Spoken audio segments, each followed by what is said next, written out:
I'm leaving, brothers and sisters, having technical difficulties again.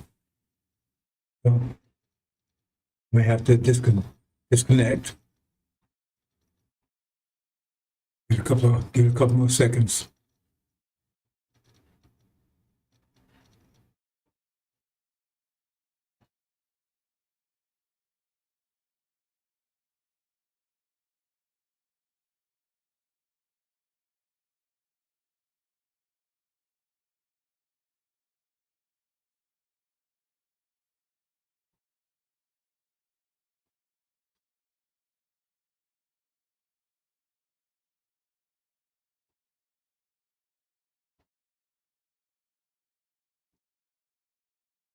Yeah.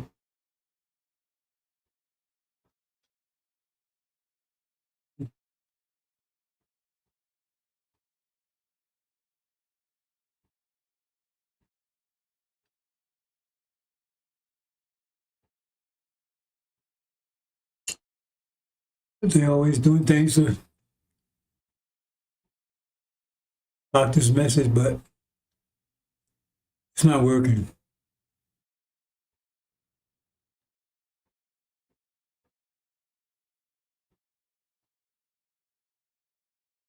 Okay, I'm gonna have to restart, brothers. May have to wait for another day.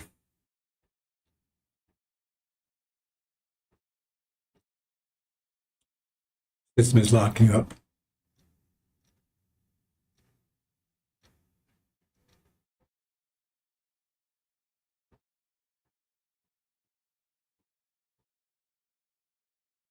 You don't want this message to get out. I give it a few more minutes. No, maybe a minute more.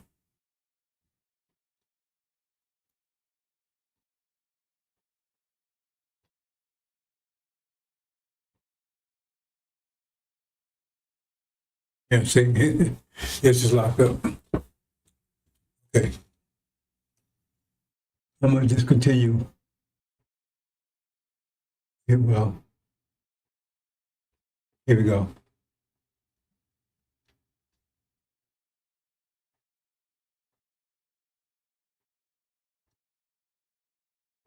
I'm leaving, brothers and sisters, having technical difficulties.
I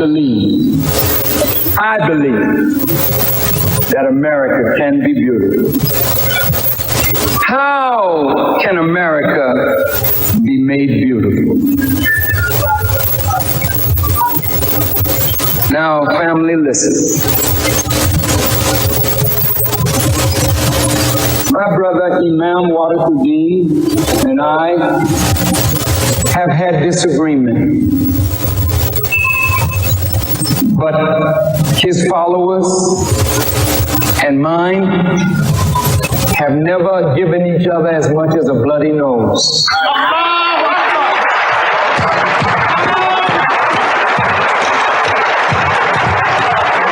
Because in spite of our differences, there's a deep love in us. don't like the things about our nation that is not good, but I don't want to live anywhere else. I want America to be made right. I don't want to see America go the way of Rome and Babylon and Sodom and Gomorrah. But why won't she go that way? If the men of religion and the women of religion keep silent.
$5,000. Cash payment to anyone who can prove that what lying son of a devil Farrakhan is preaching is consistent with the lessons, supreme wisdom, of Master Fard Muhammad Elijah Muhammad's representation of his teacher Master Fard's teachings.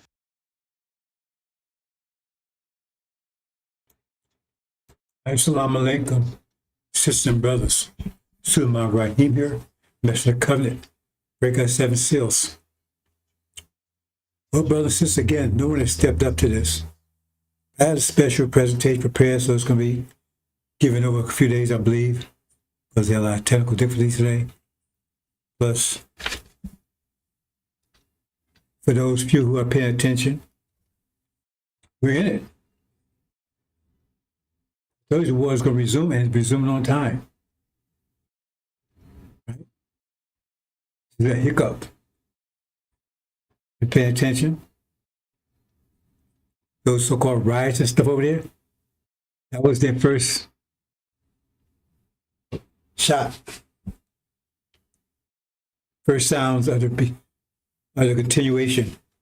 But the intent is to destabilize Iran and then move in while they was confused. But it didn't work. So they at war now. But they were supposed to follow up, right? They were supposed to throw a left hook and then an uppercut. Left hook was blocked, right? So they weren't sure they were going to throw the uppercut, so they kind of like, well, wait a minute, hold on. Let's think about this for a second. They're going to throw it, because now he's moving battleships over to the area. It's right on time, exactly on time, brothers and sisters. So everybody know they're committed now. It's not foregone conclusion. Decision is made. Okay? And some things going to happen that's going to surprise you that I can't tell you. I say, well, I'll speak to you. I'm speaking to them. I gave you the general. Some few details I haven't told you yet. You'll see in a minute. So we're in it. It's in it. So I'm going to keep this. I can't get a full presentation. It'll be a while because I had several issues. So I'm going to kind of like give a synopsis of it, so to speak. But again, they haven't stepped up to take this. And, brothers and sisters, I know no one understands. And they may never understand. Because one thing Elijah says that there's the one thing he didn't know what the Son of Man would do. They said that's what the science was concerned about. Because since he knows exactly, he broke the angel, he broke the seals, he knows exactly what's going to happen, exactly, except for the actual time frame, that he might try to do something different. That would throw things off. And he's see, this Levite issue is really a challenging issue. Because if you understand Angel Keep, Moses gave up on him. He the one that threw flames on them. He's the one that burned their ass. The hailstorms, those 2 tablets, that was the hailstorms he threw it at them. To the hell with them. God gave up on them altogether because he said, okay, heck with them. Says, I'll make a great nation out of you personally. If you see Angel Key, right? He took other people that didn't go to the Holocaust and included them in the ark. They was on the lowest level of the ark. And the only reason why NOI was there, they're not in the ark.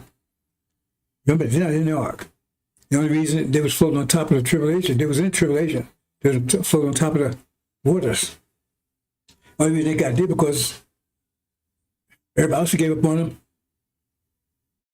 But Suleiman came to him and said, okay, just get these books. Blood of the Lamb, just do that. It's merciful. Can't get the whole angel, get those. That's if he does that, because he may not do that. He may let them drown. It's up to him. Because everybody else gave up on him, so it's just him. He's going to make a sacrifice because he would eat shit. He have to eat shit. Ain't that something? Read that. He have to eat shit because Levites. He had to suffer the sins of the world for the Levites because he didn't have to. He could have left.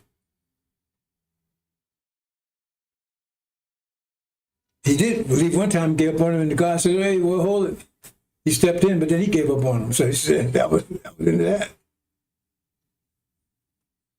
Study the angel key. So at this point, because he didn't have to do this, nobody said he had to do this. At this point, he may just leave. Because remember, they had the option. Who was advised him to do that? Think about it. He was advised just to give up on him anyway. He said, cut that tree down. And you read this whole thing, it says, first put some little manure on it. Put a little manure on it. Well, the nice word is fertilizer. See if that does anything. What would that manure be? They figured that one out. Nobody like shit on them, right? See if that moves them. Then try everything else. That don't move, just cut the damn thing down.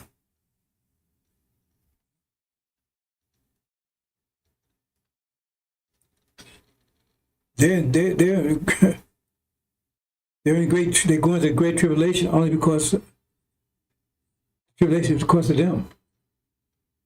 The Lamb is not left in. I mean, it was the Lamb and the elect. They said, got them out of there, left them behind because they were still asleep. Even at that point, they were still asleep. Even right now, they're still asleep. All this going on. After Master came, Elijah came, right? They fell in line on the Farrakhan. He made sure they were sound asleep. And they're still asleep.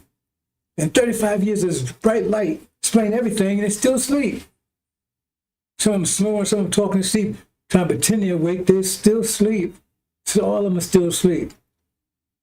How you know? Because they're mumbling. They can't read this. Just repeat what you say. They can't read it. It's like,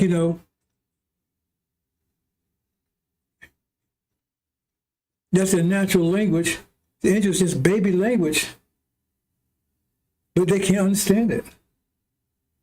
They have no idea what it is.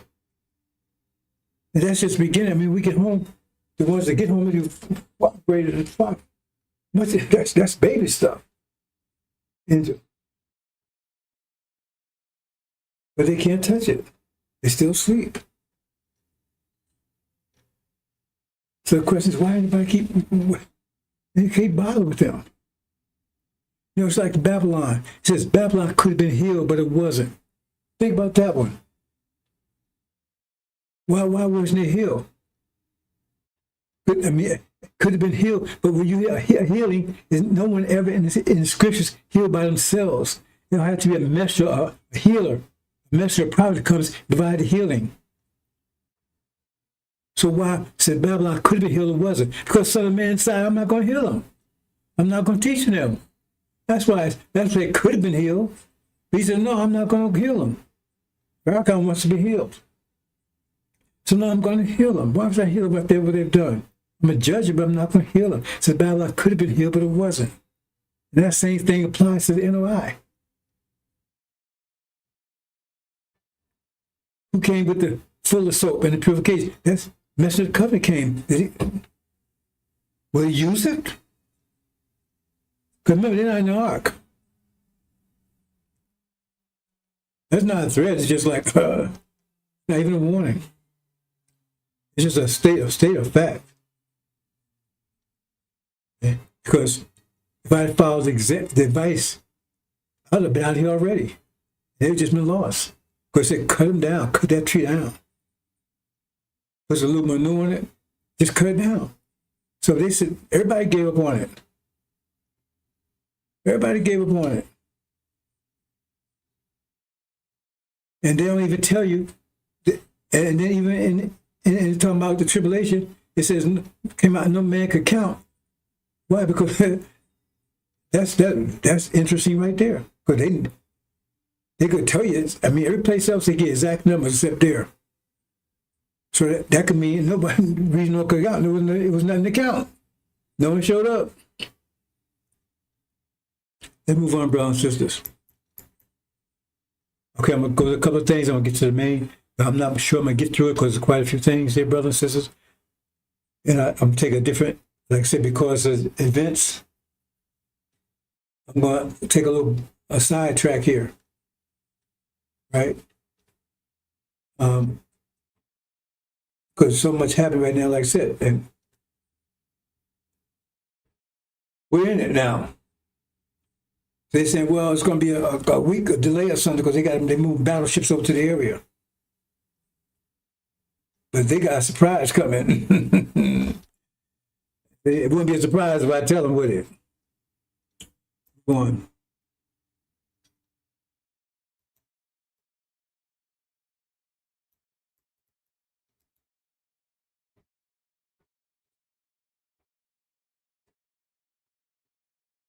The damned. You know, they don't understand. See?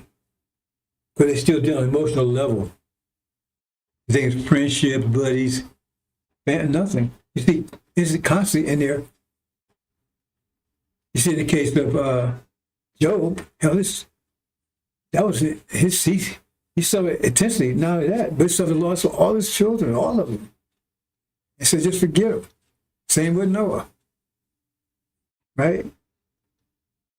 They just come on in. He comes, they slam the door on him. Okay, you can go to your high mountain. Nobody's playing here. But Lot's wife suffered great bitterness and destroyed her. It's not about friendship. It's not buddy. Nicodemus was friends with a person you call Jesus, but Jesus said, I don't care. You ain't getting in my kingdom. Yeah, but I obey the law. I do everything. I'm righteous. I don't care. You ain't getting in.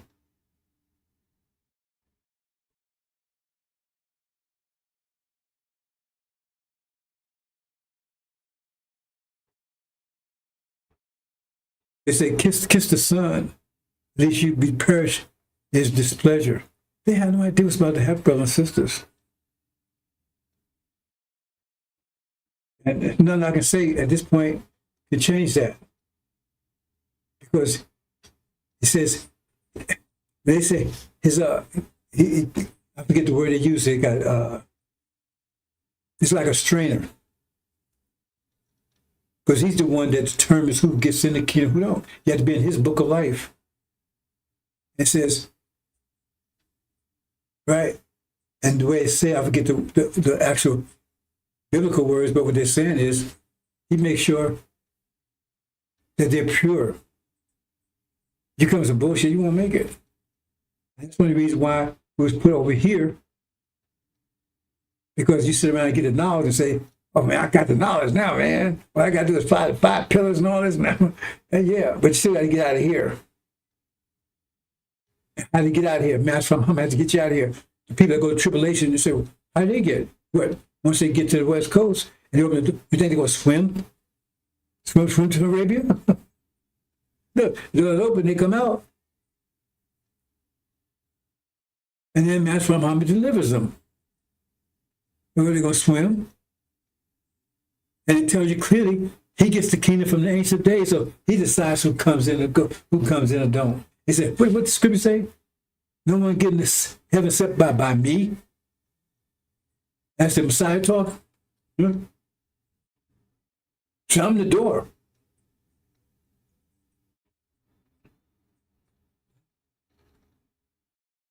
So that's why the Holocaust took place over here, right? So you get that, no, all right, man, you think you're invincible? Okay.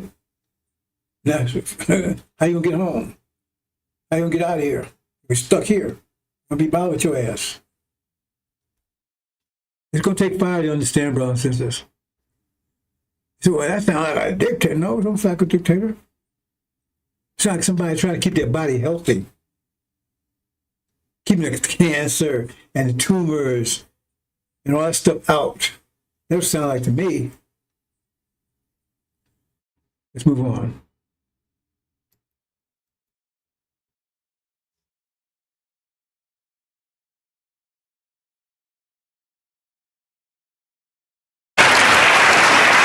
I gotta do this.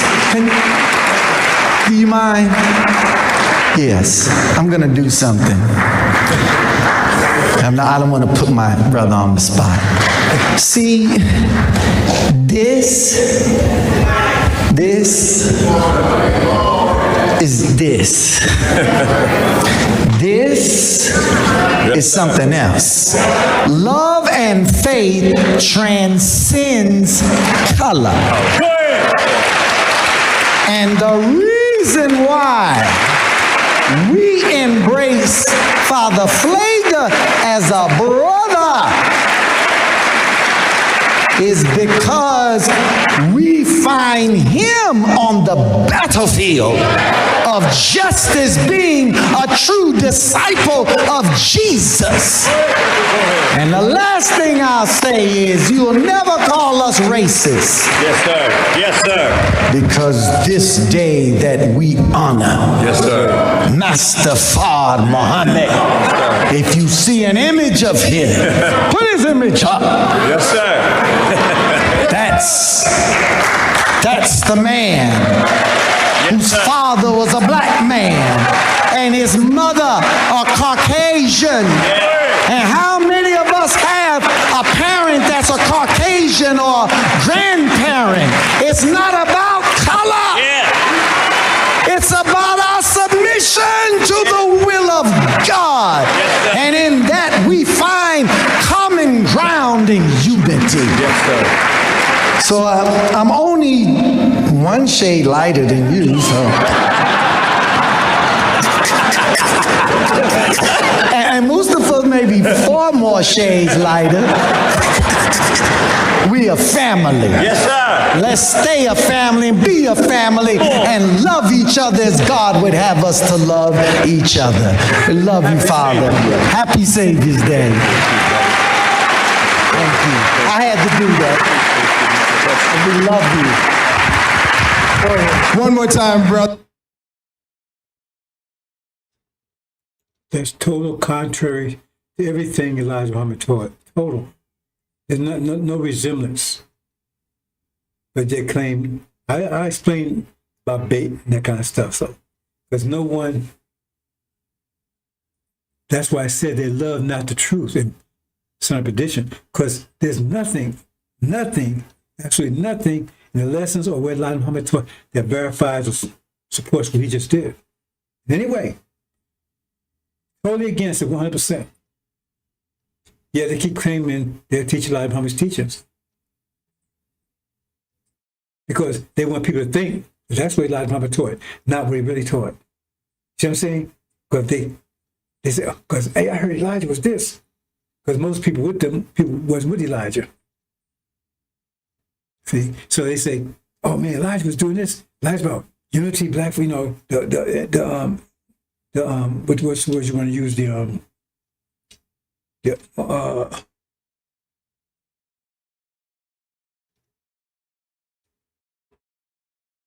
idea of Elijah. See, the idea of Elijah is one thing. That's the idea they have of Elijah because they heard about Elijah, Malcolm, and all that kind of stuff, right? But most people, like I said, no, they come in and say, yeah. And they give Mrs. Black Man, and they give him all stuff, and he say, did they read that stuff? They said, if you're going to hide something from a black man, a black person, just put it in a book. Could they read that stuff? That's why they come to my, Farrakhan, you don't understand, so he take it to the next level. They got all kinds of ways to get around it. But he still claiming he's representing Elijah. So they say, okay, well, because that's what they want to do. That's what he's paid to do. Because no way in the world that if you read anything, well, say less that you come to that conclusion. There's no way. That's why I know they're not. We Elijah, or they're just idiots because they can't read. They're not different. They're not different religion. They're not different scripture.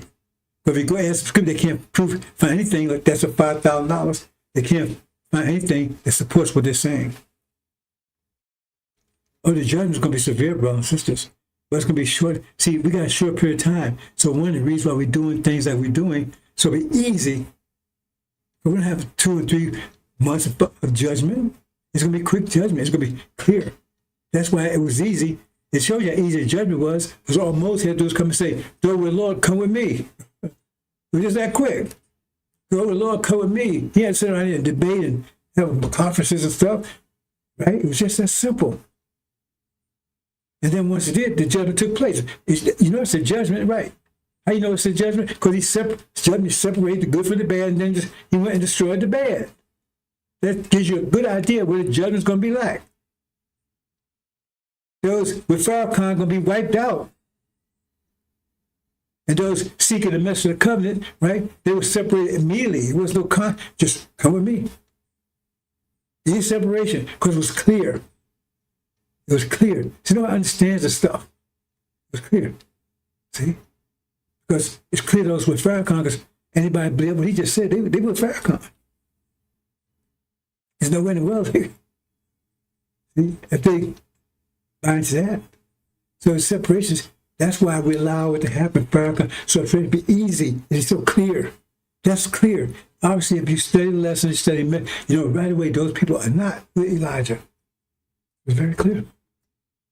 So all he had to do is say, those with the Lord, come with me. It's like that, bam. And then right away, go and get rid of them. Don't quit. Don't say, hey, just check these out or see just get rid of them. Those are Aaron, just get rid of them. That clear. That's why we did things we did. It's because separation be easy, clear. You see it? See, that's why Elijah's told not to separate the demons from the thing. But obviously, he wouldn't do that because he made a demon his child minister. Now, maybe before he left, he realized, I don't think so, because he should have set him down. I don't think he knew Farrakhan was a demon. I don't believe he ever did do that. He said he'd be his worst hypocrite. But Elijah Muhammad, I don't call him ever even meant talking about demons. So I'm not sure he would understand the concept. Let's move on.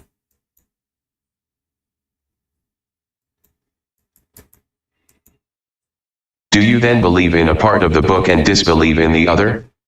What then is the reward of such among you as do this but disgrace in the life of this world, and on the day of resurrection they shall be sent back to the most grievous chastisement? And Allah is not heedless of what you do. 86 These are they who buy the life of this world for the hereafter, so their chastisement shall not be lightened, nor shall they be helped. See here? Now what they're saying right here, this is easy to prove this. Just follow this. I'm going to go through this quickly.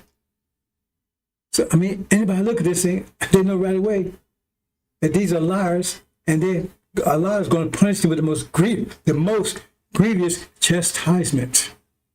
Now look, they said, those being part of the book, they need to play it again. They play it again, just make sure you hear it, understand it.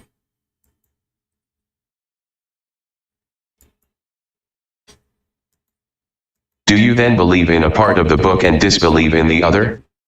What then is the reward of such among you as do this but disgrace in the life of this world, and on the day of resurrection they shall be sent back to the most grievous chastisement?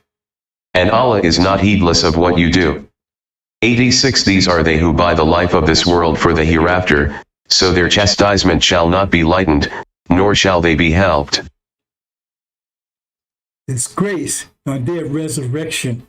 That's going to be when the four winds blow in a few more days. They're sent back to the most grievous chastisement. They're separated. If they're going to be sent back to the most grievous, that means they're separated at the time of the resurrection. If they're sent back, that means, right, the resurrection is he raised something. They sent back, right, they're separated. And then they, for the most grievous chastisement, which is days away. The most. Don't forget that word, because there's grievous chastisement promised to people, but them, they get the worst, the most grievous chastisement. And this applies to demons as well as saints, because he's a Levite. These may be demons, maybe now, whoever. I don't care. So let's check this.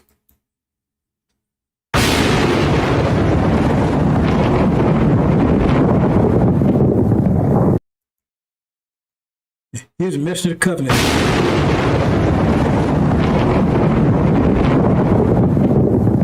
Malachi 3:1. Behold, I will send my messenger, and he shall prepare the way before me, and the Lord, whom ye seek, shall suddenly come to his temple, even the messenger of the covenant, whom ye delight in. Behold, he shall come, saith the Lord of hosts. Okay, that's God speaking. He said, the messenger of covenant is coming to Elijah's temple. So Farrakhan said, the Lord Allah is a liar. But it says, nobody's coming to his temple because Elijah Muhammad is the last messenger. So there's no such messenger after him. So he called God a liar right here. And they believe in this part about Elijah. They don't believe in this part. They believe in part of the book and disbelieve in the other. Believe in part of the book and disbelieve in the other. Right there's a clear example. They tell you about this, but you ever heard talk about the messenger of the covenant? They'll tell you Elijah, the last messenger. He's eternally in the nature of Islam. Is that what this says? And God said that's not true. He said, no, and there's somebody coming after the messenger who the messenger compared the way for. I'm saying they say God's a goddamn liar. That's what he's saying. Ain't no messenger coming after Elijah. Okay, let's go on. He's a messenger of covenant. What the covenant is, he's a messenger of. These are simple things, brothers and sisters. So you say, how come this great light, nobody's paying attention to it? Angels, it says that great bright light, because it explains everything. So how come no one's paying attention to it? See? And they say, well, like they heard me. You don't hurt me because I don't want any covenant. Excuse me, I don't want any followers. They look, I'm trying to get followers. They look, I'm trying to be friendly. I'm trying to be your friend. I don't want it because it's a burden. Followers are a burden. Elijah Muhammad was told to get followers. They're a burden. They get in the way. They're lazy. They don't want to do anything. By definition, they're followers. That means you got to carry them along. If they're warriors, they're on your side. You ain't got to tell them what to do. They know what to do. If they're warriors, they're followers. By definition, then you got to lead them. You got to show them what to do. You got to mind them. Got to keep looking backwards. They slow you down. You can't get ahead of your followers because then you got to go at a pace that they can keep up with. So they slow you down.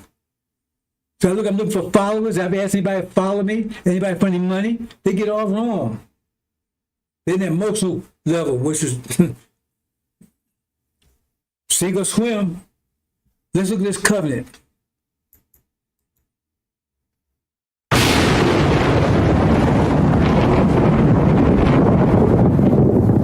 Genesis 15:12. And when the sun was going down, a deep sleep fell upon Abram, and, lo, an horror of great darkness fell upon him.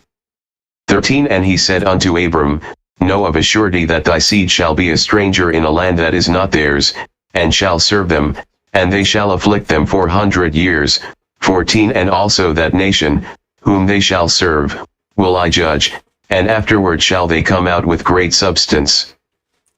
Now they preach this part, right? They preach this part, right? Now remember, this is our vision. The Bible tells you people out of vision perish. So ask your people out there, ask our people, where's their vision? Oh, well, I'm going to heaven when I die? American dream? Because America they don't say American vision. Why do they call it American dream? Because when you wake up, the dream disappears. Well, I mean, these guys, they have us going, coming and going. Why don't call it American vision? They call it American dream. But if you wake up, you realize it don't exist. Oh, boy. You know, and you think these just words? No. American dream. It's only alive as long as you sleep. Dream's only alive while you sleep. That's why I call it American dream. If it's a dream, it means something you haven't realized yet. So why you gotta seek the American dream? If America's so great, you should be born in all this luxury, happiness, and everything. That means something you gotta look forward to. Why you gotta look forward to it? This is such a great place. You should be born in it. That means if you gotta look forward to it, it don't exist yet. Man, how it's so hard to understand these things. They play with us, and they know they're playing with us. They know we too goddamn stupid to understand. It's like shitlins. They say these niggas, they're stupid. They fed you shit while he's in the field. Shit. Shitlings, that's what they called it. Why you think it's just a coincidence that it's spelled the same way? Chitlins and shitlins are just a difference between the S and the C? No, it's a way. Don't call it shit, because they might figure that one out. Let's take the S off, put a C there. And you can go to Walmart, check. Walmart still sells shitlins. Niggas still buying, and you don't know no white person that's planning to eat that stuff. They don't know where it is. So the thing is, they have you happy being a slave. That's the best slave, is a happy slave. You don't know they're slave, like Harriet Tubman said, even in the fields, they said you could have freed more if they really, how in the world, if you're in the field, picking cotton, being raped and beat, and you didn't realize you're a goddamn slave then? You damn sure don't realize it right now. But we're all here slaves. Every one of us. Our emotions, everything, our energy is controlled by someone else. And we're slaves. We obey their laws, their ideas. What's your name? You don't have your name, you don't have your religion, you don't have your culture, you don't have a goddamn thing. So what do you call that? I'm free. Yeah, you're free of your mind. Let's move on, brother. And I believe in this part of the book. Travis talks about this, right? Well, let's see about the rest of the book. And here's the covenant. That's a covenant, right? Genesis 15:18. In the same day the Lord made a covenant with Abram, saying, Unto thy seed have I given this land, from the river of Egypt unto the great river, the river Euphrates. Not America. Arabia. The Farrakhan called God a liar again. He said, we ain't going nowhere. He likes it here. Well then, that's God's word. You know, this is very simple stuff. If you was about truth, as it says in Thessalonians, they wasn't about it. They hated the truth. So God gave strong delusion. Because he's about truth right there. Farrakhan history, just like that. Because it's clear. How clear can it be? They believe in that part, but disbelieve in that part. And Farrakhan actually calling God a liar. He calling God a liar about messing the covenant. He calling God a liar about the covenant itself. But we ain't going nowhere. I like it here.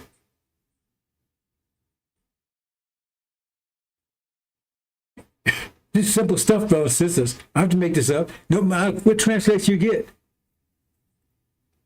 The Farrakhan said, when? And the thing is, remember, it said, tells us, people out of vision, you think they'll say that? People out of vision perish. So what's our vision? American dream again? That's not a vision. It's a dream. It's not real. So what's the vision of our people? They have none. They have no vision.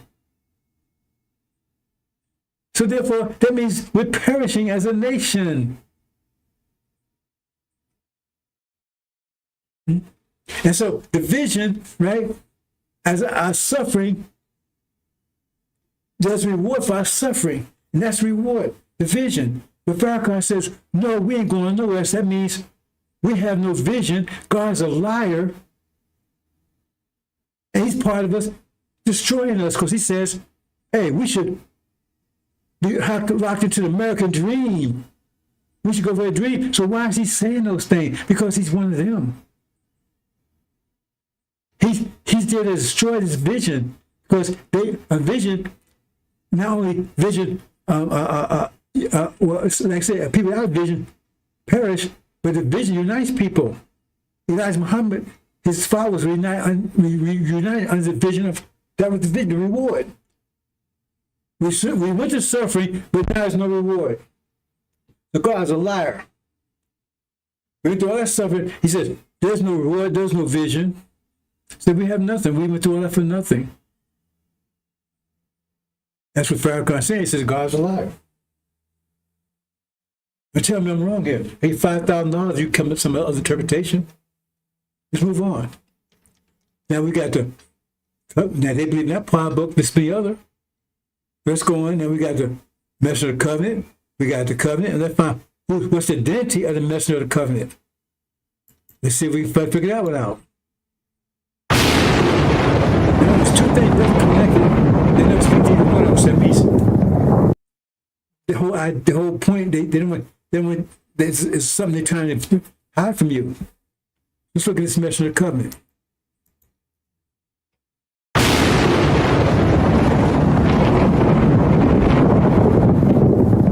One.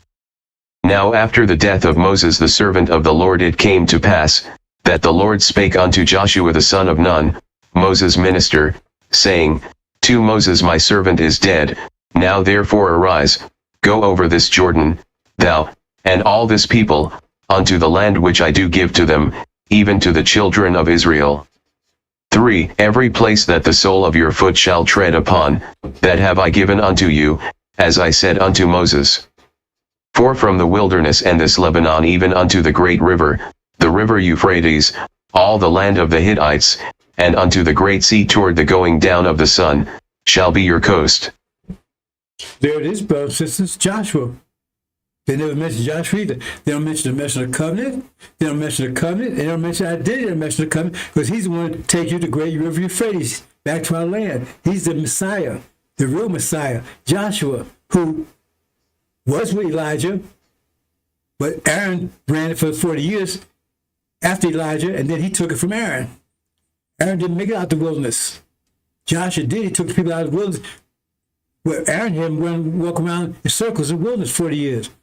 And walk around in circles in the wilderness, read Exodus 4 years, going nowhere, trying to turn their hearts back to Egypt, and worship the golden calf, made a mockery to their enemies. That's what Aaron did. And he got all his followers killed, and he died in the wilderness. And Joshua is the one that was with Elijah. He took, and he's the Messiah. He took the people home. So again, they call him God a liar again, because hey, they bypassed over Aaron and went to Joshua. So that's the identity, that's the covenant, because you be preaching the covenant. All three of these things they never talk about, do they? So they be part of the book and this be another, don't they? But this doesn't bother you because you're not there about truth. So it says because you didn't had no love for the truth, he gave strong delusions. So you stay deluded.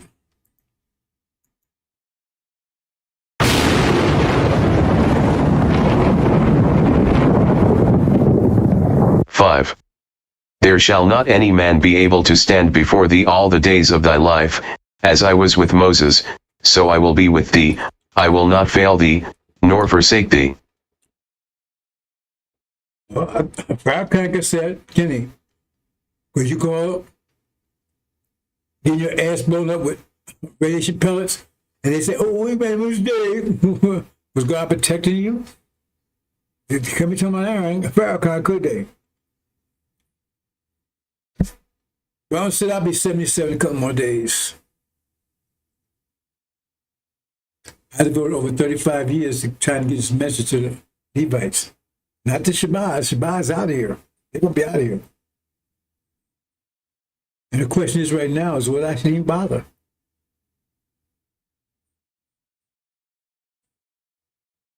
Okay. Because when they attack, why should I be here when it happens? Why should I be here? Why don't I just get my family just leave right now? Right? The message out there, the information out there, let them dig it up. Some people been told, this is them. Maybe. That's a thought. I can tell myself, why am I going through all this? Maybe 77 a couple more days. I got to work hard every day just to keep myself together. Why do I need this? When the truth is so clear. and they don't give a damn about themselves. That's why I told my son, I said, if you don't give a damn about yourself, why should I give a damn about you? You know, he couldn't even understand that. I said, you don't do nothing for yourselves, why should? So if they don't give a damn about themselves, then why should I give a damn about them? Because they always don't give a damn about themselves. Because they haven't done anything. 35 years. People sitting around for years, still done nothing.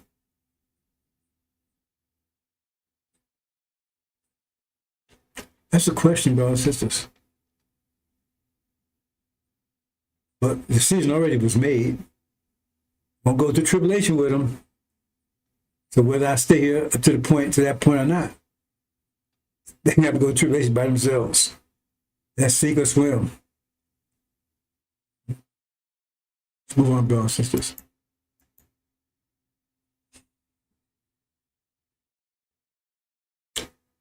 Okay, Days of Vengeance. Commentary.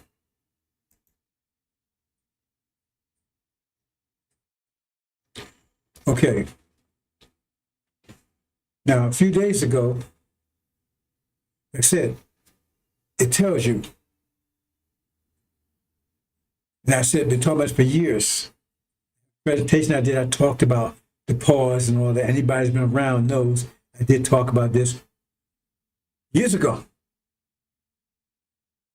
There'd be a pause. And I explained it.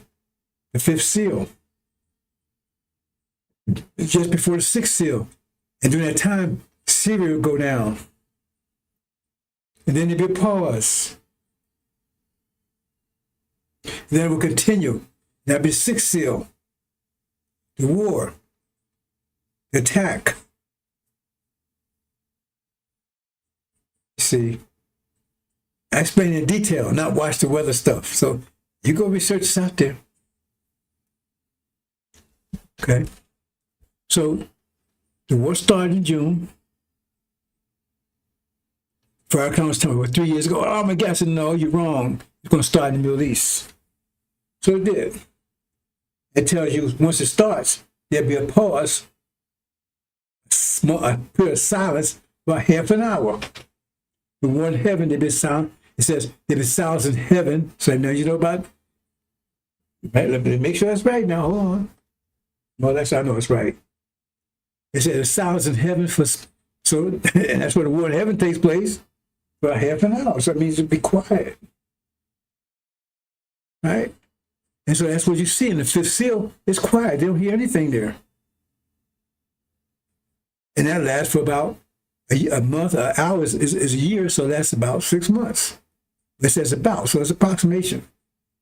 So if you go there, and I round for 7 months, because I mean, 5 months could also be about, but we already passed that, so it couldn't be that.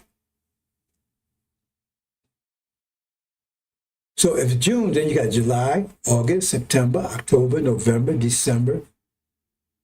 Right? That's 6 months. Anytime after 6 months. And what? Boom. 7th January. All this shit broke out, didn't it? Then the war resumed. All of a sudden, all you had the riots and stuff over there. Found that false Israel and America's one inspiring those riots over there.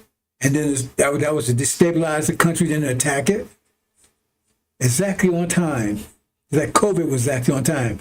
I told you about that. 1619 to 2019. 2020 would be the first plague that would kill the firstborn, the elderly, and pass over us. It did. It passed over Black Africa and passed over Haiti, and it was passed over original people here too. But they kept telling we were dropping like flies, which is a lie. All you got to do is check the World Health Organization. They said didn't affect Black Africa. They wasn't doing social distancing, wearing masks, any of that stuff. Neither was they in Haiti. Because the demons over here was doing it. Right on time. Not watch the weather stuff. So it's happened right on time. So the thing is that actually a couple of days ago, right, they were about to put phase 2 in. The first phase 1 was to destabilize the country. Start these riots and stuff. Had the people in there. They found out that Iranians found that it wasn't local. It was that outsiders inspiring this. They killed 100 cops and so forth and went on, whatever, right? And they discovered that that's what was going on. It was outsiders inspiring this thing. And so they cut off the internet where they couldn't get any information from the outside, and then it stopped. That's proof that that's what was. And there was millions that was standing for the government. Anyway, the bottom line is that was the first attack, resumption attack, because they were going to follow that up once it was the stabilization, right? Then there's going to come in with the military, and so Trump had the planes in the air on the way to follow up. Then he got spooked.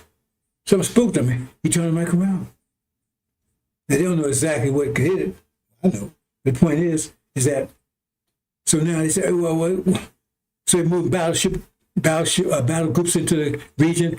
But the point is, he thought he had enough of firepower. Because the first thing didn't work. See, the lies, when they cut this internet down, they couldn't get instructions. So the confusion quieted down because it was outside influence.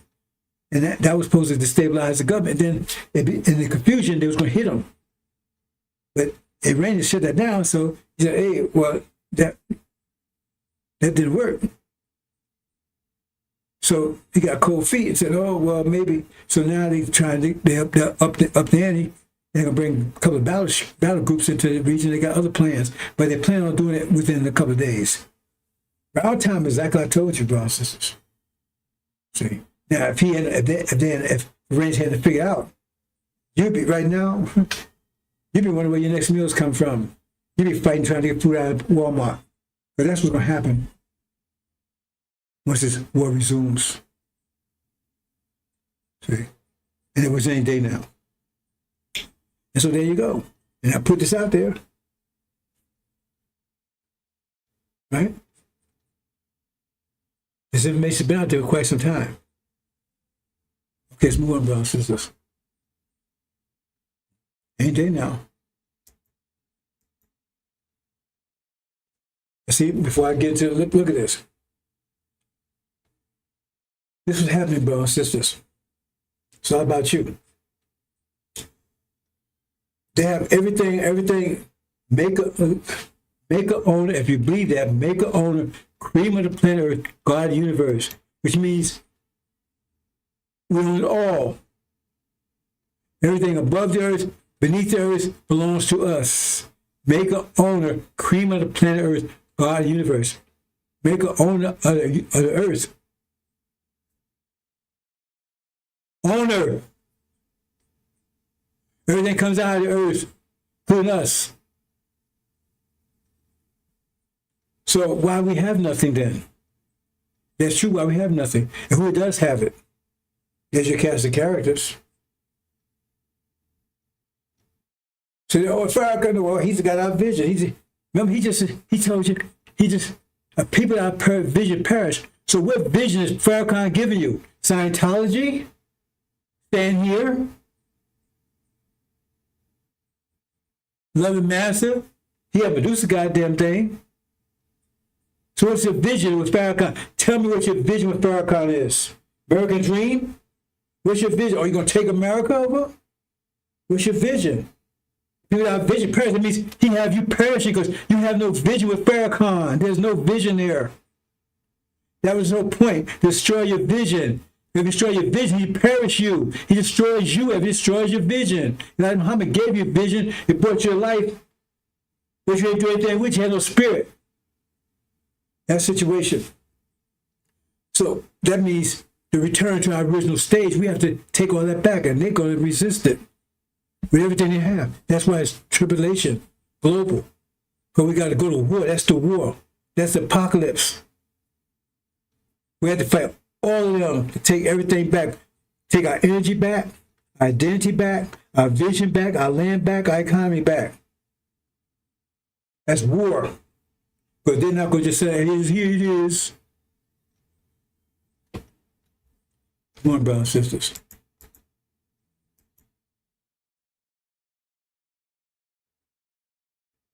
Okay, timelines. I'm gonna close, brothers and sisters. Right, because it's quite a few things. Right. Let me check this in a minute.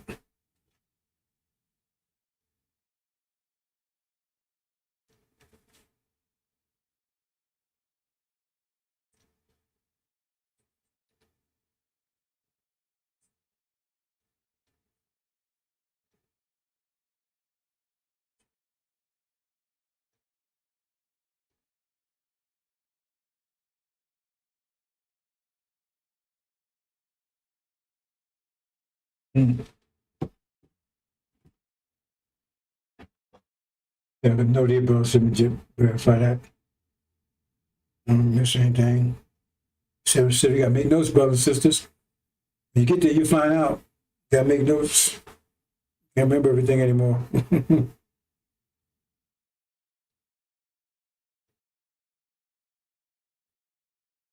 Okay. Okay, I'll talk about those things. One heaven. That's what's going on right now. Abomination, desolation. No one's talking about the abomination, desolation. I explained to you, bro. It says that's going on right now.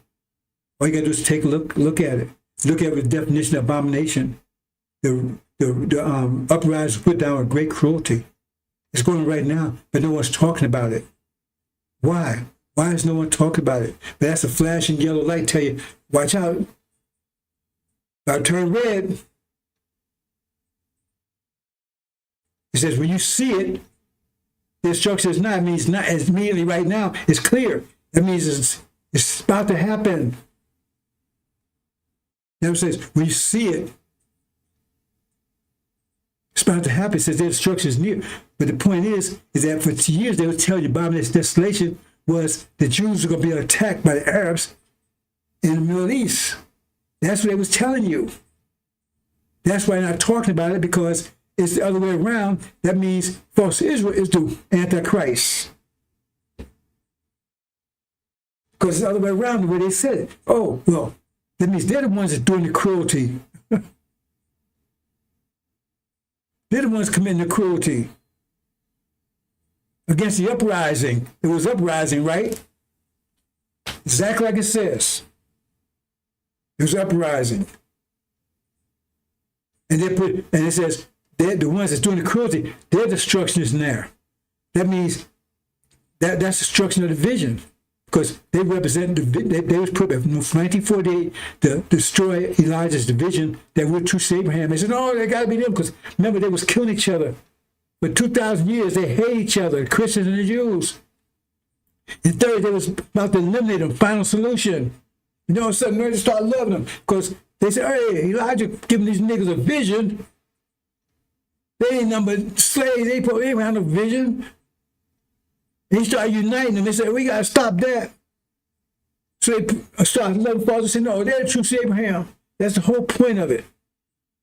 Because people keep saying, why are they helping Israel? And why are they doing this? Because when you understand, and the angel explains it to you, then you understand why all this stuff makes sense then. How it makes sense. See? But right now you're confused because you don't know, it doesn't make any sense. Why? Because they're telling you lies about the premise. Remember, the premise is you base your logic. If your premise is bad, your logic going to be bad. I mean, your logic may be right. Your premise is bad, but your logic be right, but your decision be wrong. Because you make a decision based on that faulty premise. You say cats can fly. So then logically you say, well, they shouldn't worry about dogs then.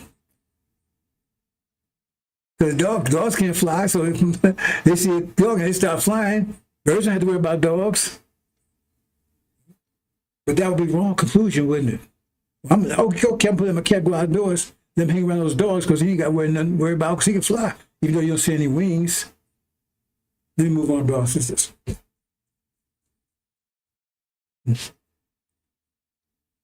So, the abomination desolation will lead to the war in heaven. What heaven is the red light. But then there'd be a pause in the red light for about 6 months, a little over 6 months. So war started in June, and now But people say, why it take so long? What happened? They're surprised that it happened when it happened. I said, man, for over 6 months. All of a sudden it resumed again. I told you it would resume. I said, I told people it would resume, but see, nobody understood it. Nobody talked about it, understood it. And they can't say I didn't say it. I said, be silent. I said, silence a half an hour. See? But I also said, I got to be careful how I say it because I'm telling them too. But they can't say I didn't say it because the video's out there. I said, no, be silent for half an hour. I explained that with the whole detail. I explained it scripturally. The fifth seal, the sixth seal, the quiet there. I explained all that in detail over a couple of years ago. So here we are right now. So don't take my word for it. Go and look. Farrakhan watched the weatherman. So this is so now it's resuming. You better be. Some of you, well, I don't know. Maybe some of you are glad, right, that they got to come back and it's not a pause going right now. It's just they say it's not a pause. The war is on. Iran said, "Well, if you come back, you throw some else. I'm not just gonna knock out falls. I'm gonna knock you out too." And they said, "Okay, whatever." Because Trump already told them, "Yeah, they bring battleships to the area. It's on." See, I wouldn't call it a pause on. It's like you're in the ring between rounds, now you're fighting, right? Everybody's bobbing and weaving and stuff, right? Everybody throwing the punches, they're trying to figure the next person out, but they didn't fight. So that triggers. Why? Because abomination, desolation is a two-stroke thing there. It says they won't tell you about abomination, desolation. Only want to tell you because in reverse, that means false Israel is the one that doing the great cruel. That means their destruction is nigh. That's why they can't tell you that way. Because their destruction is not means they're not true to Abraham. Because once they return, they will live there forever. So that means they're not. So that means that gets back to we must be, because remember they put there to keep us realize who we are. So by them doing that doesn't mean they're going to wake up black people. That means, right, they're going to pay more attention to the person that's been telling them. That's the beginning of the unity. But it's going to take a little more than that. Okay. So that's war in heaven. So let's look at it. Okay. Michael's angels, they can't tell you Michael is. Michael is matched from Muhammad. Michael's angels, that's Syria. Syria's going to be revived. Syria and Iran against the dragon's angels. Who's the dragon? Al-Assad. See, you don't know that. He's a jinn, he's also a dragon. Right? His angels, Gog, Magog, and Antichrist. America, Britain, and false Israel. See, that's the real, well, no, let me go. I'm going to get into something. And that's the war, right? That's going to hit, clash in a minute. See? Flash in a minute. Uh-oh. Boom. This result. American Britain thrown out the region. The power of the city is broken. False Israel, broken. Cracked. Under siege. No protection. American Britain, Gog and Magog, is not there to protect them anymore.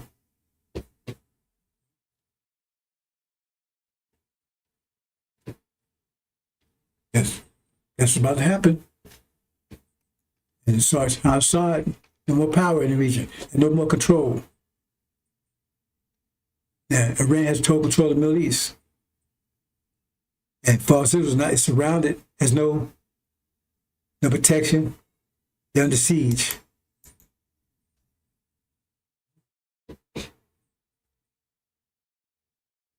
The cannibalism, father eats son, son eat father, total, then destroy it, burn down. That's false Israel. That's what's about to happen when that war resumes. That's how it's going to end.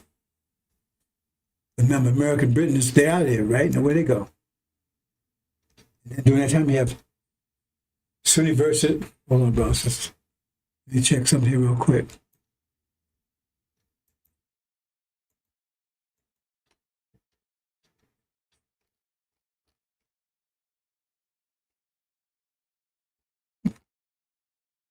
Here real quick, bro.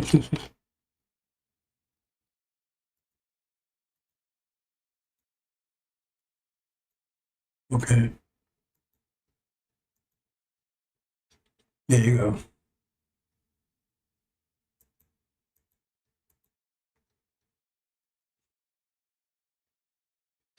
So once that happens, once it's under siege, right? The power Sunni Sunnis broken, right? But they still it's gonna be a fight between them and the Shia for religious control of that area. There's gonna be a bloodbath. A bloodbath in the Middle East. The Shia will win. There'll be a bloodbath. They take over Arabia, take over Mecca, Medina. Oh, the Sunnis will go insane.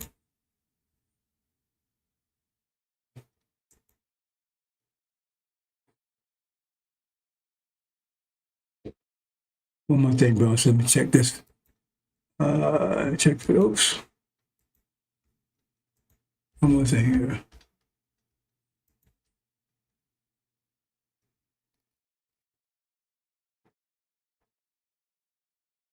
I should check this for, but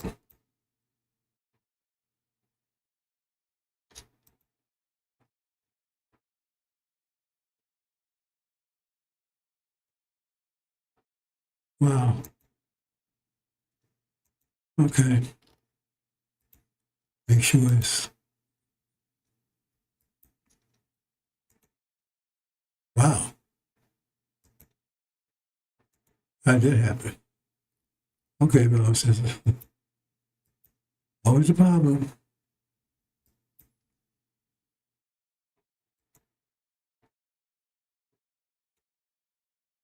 Wow. I know I fixed this. Let me just be quiet. Let me just be quiet, brothers and sisters. Ooh. Mm-mm. So that's what I think was doing what it was doing.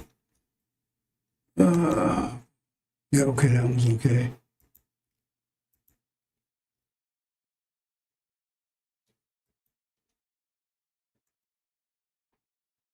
Mm-hmm.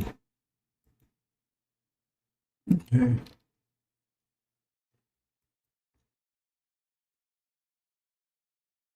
Okay. I do that. It's going to take a while, so wait a minute.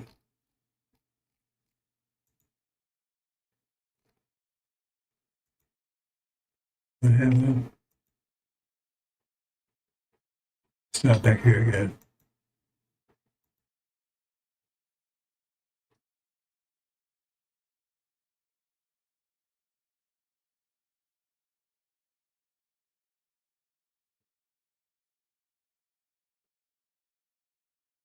Shia will win that one. Because we're a bloodbath in the Middle East. Religious war. The abomination desolation is racial war. I mean, excuse me, religious war. Did I say it correctly? The Shia versus Sunni is a religious war. Right? Okay.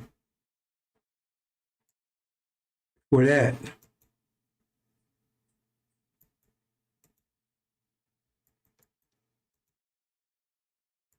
that's religious war there. Okay. But the abomination desolation, that's a race war. Because you got the devils against the Arabs. It's a race war. Let me explain it before I go any further. brothers and sisters, you're going to understand in a minute. Unfortunately, some of you are going to understand too late. Yeah, I'm going to talk about this now.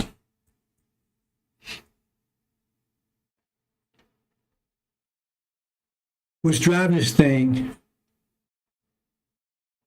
is you. No, you have nothing. But all these nations know they took it from you. America know they took it from you. Arabs know they got your land. America know he's got your nation. See, false Israel know they got your idea. Everybody knows they got yours.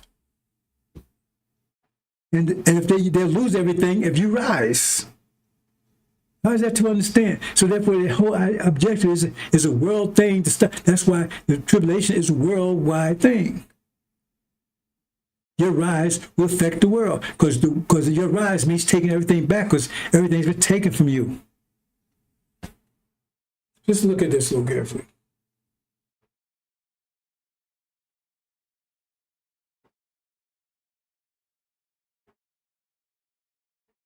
The reason why I understand everything is because, first of all, they'll stop having a vision. Remember, the Jews and Christians hate each other. 7 years, all of a sudden they became friends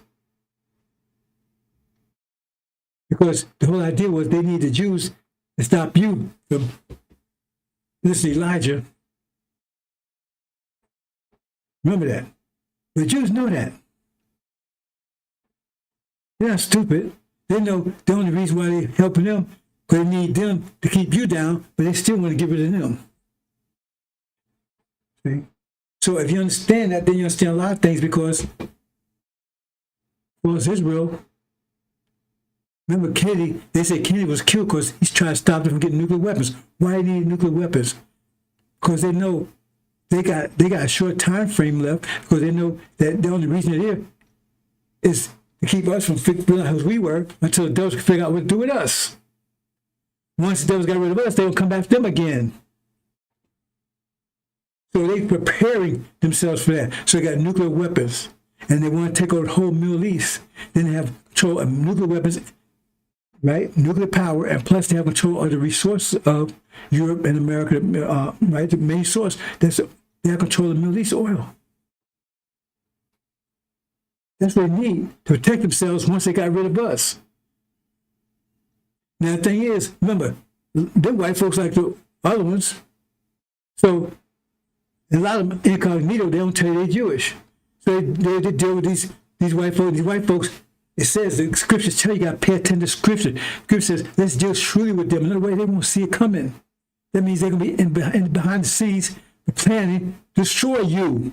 Planning to destroy. Planning, let me say it again. Planning not to be nice to you, not to pat you on the butt, not to send you back to Africa, to destroy you. But they're going to do it in a way you won't see it in the background, behind the scenes. Smoke-filled rooms. With Jews, they also. And Jews, they protect themselves. Because they know how these white folks treat them, and they want to get rid of them. They ain't stupid. It says, these people, only reason they helping us, because they need us to keep them niggas from figuring out who they are. Because we know we're not true to Abraham. They're the ones saying it. Ashkenazi Jews and all that kind of stuff, they know the Europeans, they're not Jews. This is a fact. So in those smoke-filled rooms, they be talking about their plans. The Jews there too, but they don't let them know. And they record it. That's the Epstein file stuff. They got all the information about what they plan on doing, how they really feel about you, and they got recordings of it. That's why they want to release it. You know, all of a sudden, nobody's talking about Epstein files anymore. Once they made their move on Venezuela and this move on Iran, what do you think is going on? Because they got to move. We got to move fast now. Time's running. They got to move fast to get rid of you. And Father Israel knows that too. They got to get control of the Middle East before they get rid of us. Because once they get rid of us, they're gonna get rid of them. Because all they got to do is abandon false Israel. Say, okay, you're on your own. We're not help you anymore. Who would take them out? Iran would. That's why America's reluctant to go after Iran, because they want to use Iran to take out false Israel once they got rid of us. Then it makes start sense when you start making sense when you understand it that way. So now in a rush, because they false Israel know they're trying to get rid of us. They're setting us up. So look at it from another point of view. AI. You understand how AI works? China's got AI cities over there. They make electric cars with 1/10 the price of what you pay for a car here. Why? Because they don't have to pay people. They've got robots to build these things. So if you got a hamburger store, right, and you got robots in there, you ain't got to pay them $10-15 an hour. You got 10 people in there, you pay them each minimum wage, maybe $10 an hour. That's $100 an hour you're paying. That's $800 a day if you're working. Well, you got where they working 20 hours, whatever. So that's what, $100, $800, $2,000, $2,000 if they work 20 hours, $2,000 a day. That means that burger costs a whole lot more money. It may cost $3. But if you got robots doing, you got to pay them anything. That same burger might cost 50 cents. That's why they don't let Chinese electric cars come here. They're the best in the world. They will not let them come here because they're better than American cars and they're cheaper because it don't cost that much to make them. And that's why Trump has these tariffs, because they have problems with the world, because everybody's going AI and everything, and so they make it cheaper, and so therefore people would buy their stuff rather than American stuff, so they put a tariff on it. So if they did allow Chinese cars to come in here, say a Chinese car could be made for $10,000, where they make a same American car that's not even as good, $20,000. Well, you go buy $10,000? That's no. That goes without saying, right? So what he does is put $10,000 tariff on it. Well, I say, well, if it's $2,000, you paying. Well, let's make it simple. Say you paying it's $2,000. You paying $4,000 for the car in China. They make $2,000. So what happens is he put a $2,000 tariff on it. So you still got to pay $4,000. So then you still buy your car. That's why tariffs work. But he can't keep doing that. Because people say, why I got to keep paying all this kind of money if I get a cheaper car? They start getting upset about that. So they got to compete with China. They got to go AI. They don't need you in Burger King. They have machines that do that. They have machines do most of the stuff that you're doing. Or you ever call anybody anymore? You hear a live person, you get a damn computer. They don't need reception and stuff like that anymore. But what are they going to do with you? So if they did that, that means, because in China, they have a socialist system. So you have to pay for a doctor, you have to pay for medicine, you have to pay for medical treatment. You have to pay for all that because everybody gets paid. So they can do a system like that. Here, you get paid if you work. But if there's no job, you get no pay. There's no job, you get no pay. So if they bring AI in, all you especially niggas won't have any jobs. What you think, we'll go crazy? You want to tear this country apart? You're going to sit around and say, I'm going to starve to death? They're not going to send you a check. They got to go. They have no choice. They got to go AI because China's whooping their ass. They're become an industrial giant. They got the bricks there. They got to go AI, but they can't do it. That's why they keep it quiet. They keep it on low. So they're practicing to get rid of your ass. You see what Trump is getting close and close to it. Because we got to get rid of all niggas. So you got a little test case in Minnesota. We got to get rid of all Somalis. What does that take to wake you up? What does that mean? Somalis are all black folks. He want to get rid of all the Somalis. And well, you next. If they have a competition, since they practice first. They test. They train like boxing. They train on dummies and things. Before they go to the real thing, they're testing on dummies now. They got the ICE out there, immigrants, they send immigrants, they try to round people up.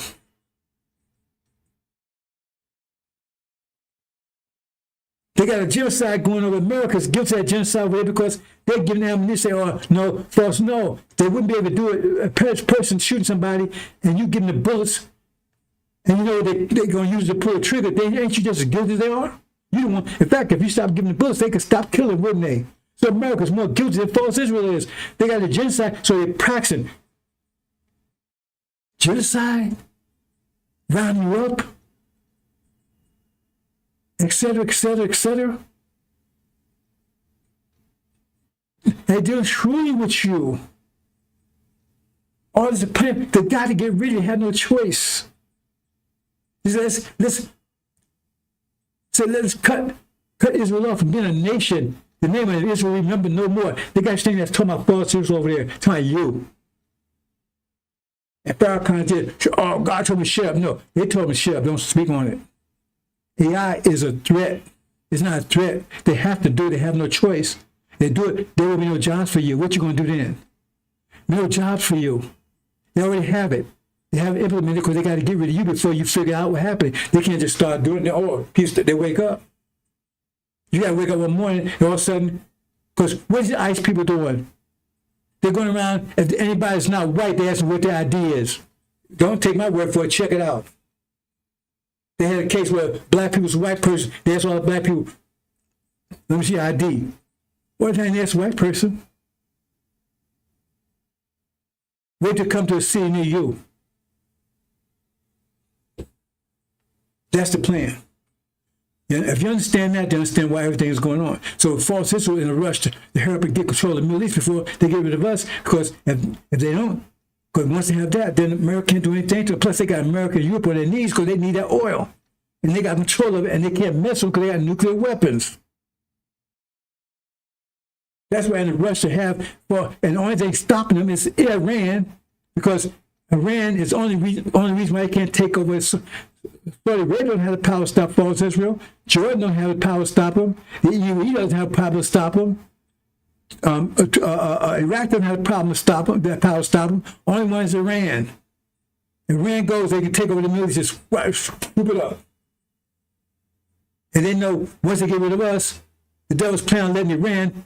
They say, okay, we can't help you no more, Israel. We can't give them more money. We can't get them up. And so then Iran just come to get rid of them. Now they got rid of us, they got rid of Jews. That's the end of it. That's the plan. If you understand that, you understand what's going on here. And they got to get rid of you. That's the race, to get rid of you. And they're moving fast to do it. That's why you see it. That's why nobody's challenging Trump. The courts ain't challenging him. The Congress ain't challenging him because they're all on board with it. And the so-called black caucus, they're demons. They're on board with it too. They don't realize they're going to get rid of them next afterwards. That's what's going on. That's the story. That's the bottom line. And they want to keep you asleep. But if you plan and true, you want to keep the people asleep until it's too damn late. It says it's going to come to you as a snare. It says it's going to sneak up on you. It's going to come to you as a snare. You won't see it come. A snare is me you walked around, or so you walked to a trap that was there. You just didn't see it.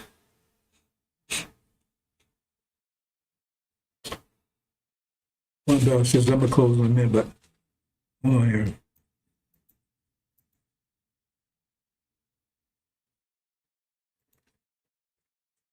So,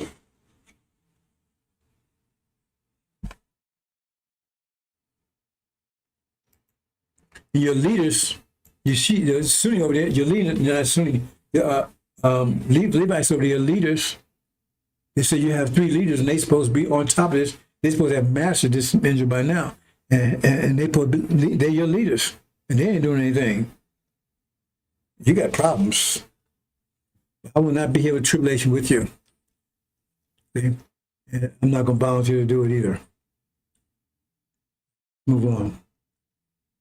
You understand anything I just said, bro? Says that's you up against. Okay, this is the next stage, right? Okay, let's move on.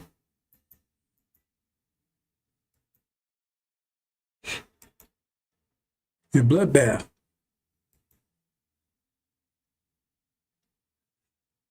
You're gonna have the sands flooded with blood. Come on, brothers and sisters. That's gonna trigger Armageddon. It's Armageddon. When they remember, as American British gonna be thrown out of the Middle East, they're gonna run to Europe. But now Europe has a problem because European countries are totally, chapter 18 of Revelation, they go bankrupt over, they go economic failure overnight. Overnight. Because they cut off the oil from the Middle East during the wintertime. So all they have is Russia, but they're at odds with Russia. So they make peacey with Russia. And so now when America and Britain run to Europe, they won't run to friends. They run to enemies because all their base is going to be under attack because now the Europeans are with Russia. So they run back and they're going to be on fire because those that survive the Middle East, they're going to run out there with their ass on fire, literally, in flames. The ones that make it, maybe most of them might not even make it. And that's Armageddon. That's Armageddon. That's next. Okay? They clash.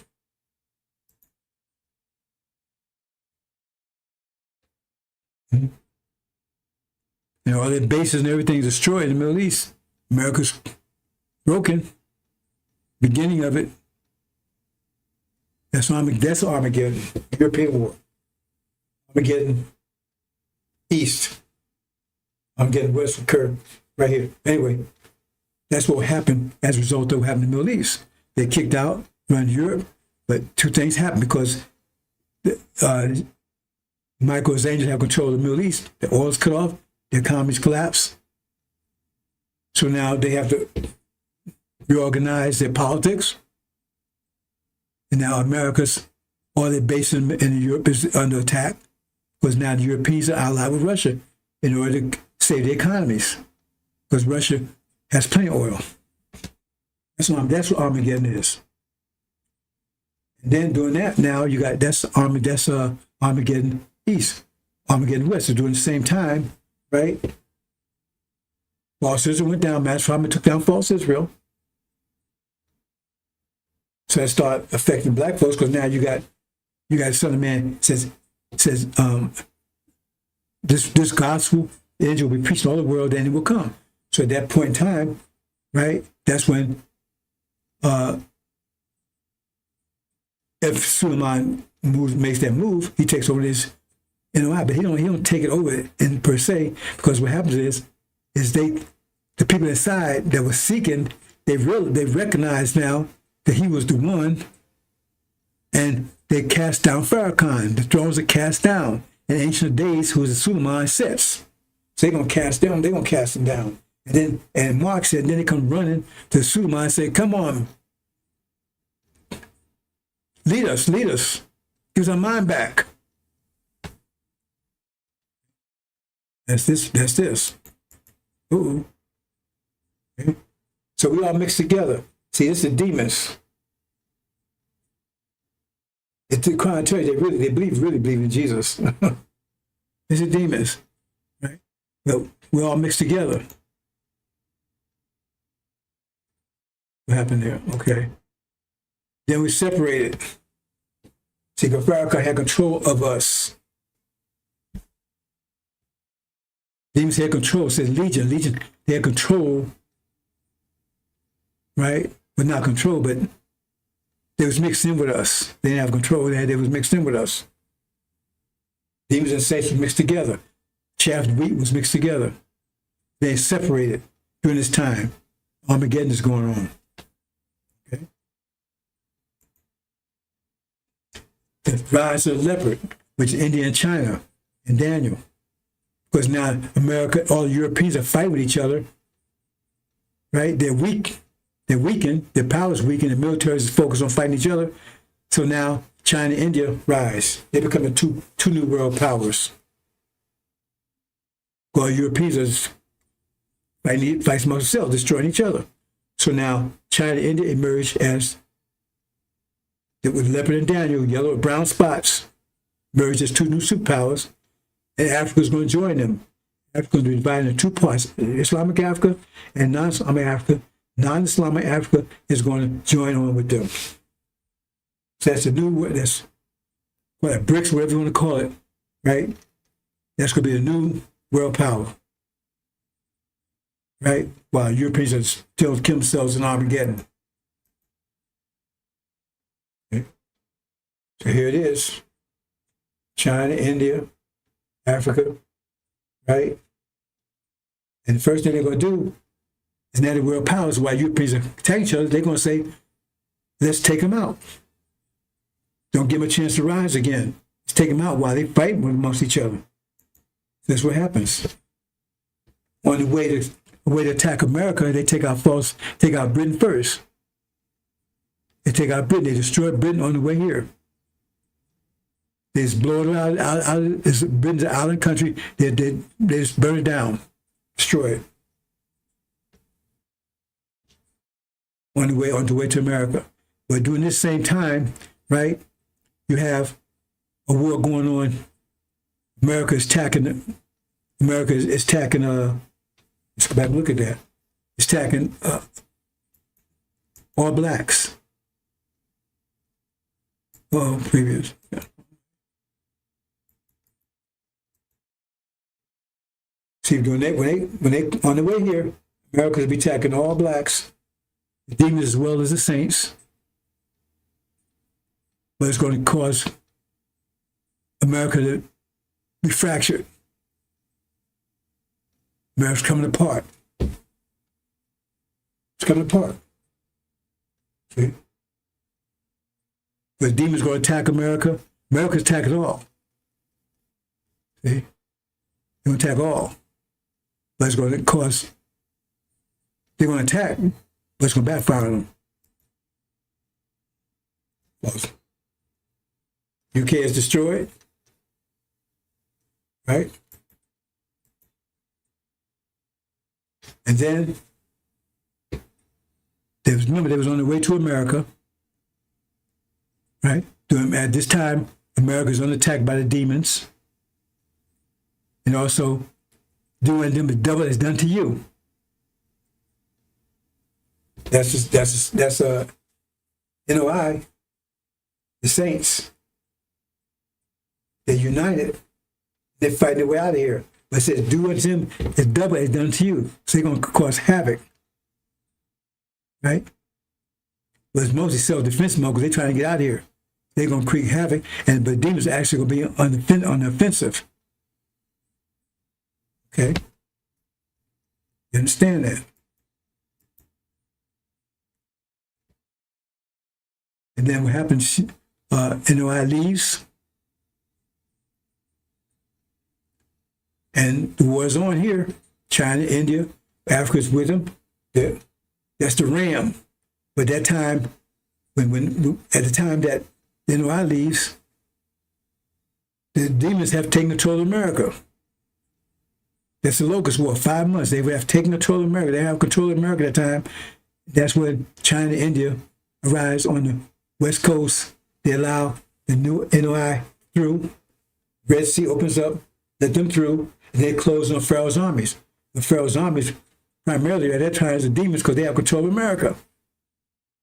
They have won, 17 million strong. They got very virtual control of America. But now they're going to be defending America. They got to defend America, and China, India is on the coast. So when they disembark, there's a face-off between the demons and them. That's the army that they're going to meet first. You still got we still got devils here, but they have major control. America's destroyed, and demons are broken, destroyed. And the rise of the bear. Africa becomes more united at that point. There's nothing, no resistance.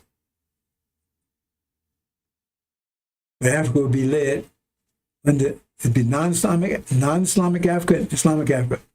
Non-Islamic Africa will be led by Obama. Okay. So now they rise. So they were with the leopard, but in the background, they was there. They was help fighting. They was assisting. But now they become powerful. Right? And so now you got a battle between them, Africa, and the leopard. The African leopard.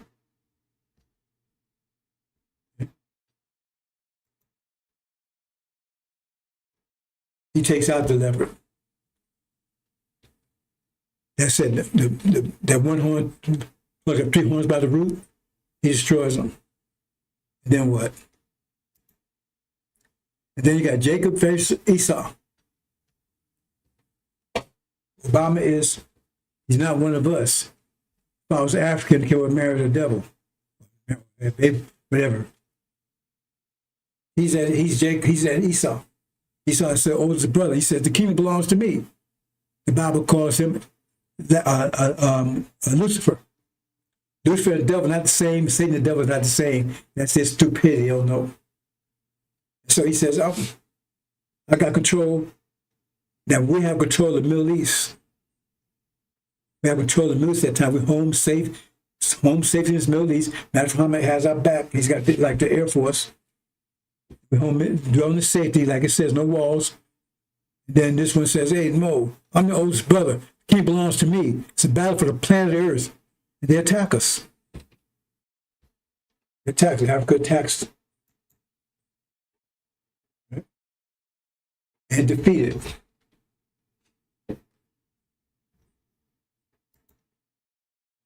The Africa attacks.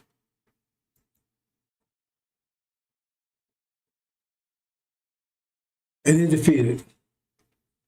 That's it, brothers and sisters. I gave you the basis. That's the plan. You're going to see it happen unfold as I said it. I'm going to leave it there, brothers and sisters. Leave it there. That's the plan. So I told you what's going on behind this. It's all driven by us. The Bible is primarily about the Levites. They playing, but they playing a real rough game, brothers and sisters, because they got turning God against them. You see, the angel Keita, now they're not in part of the heavens. And the God took Elijah and took Keita out of them. They should have been there. They was living in the tribulation outside the ark. The new earth outside the heavens. They put down with the Shia, with the Sunni. Outside the kingdom. They're doing it to themselves. The only advocate they got right now is Suleiman, because everybody else has turned against them. She argued, everybody gave up on them.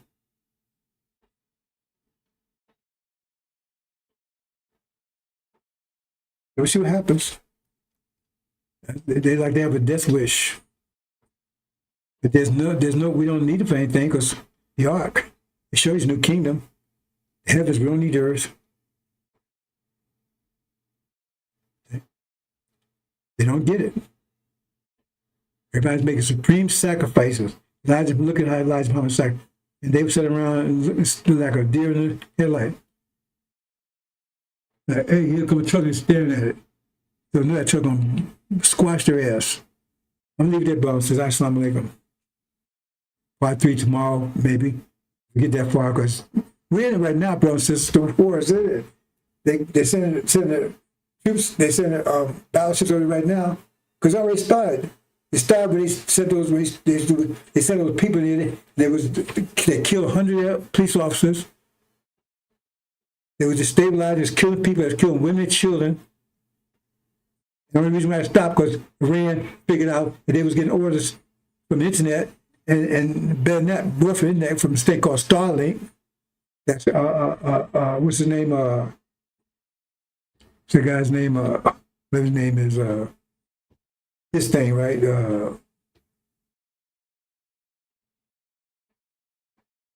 Whatever.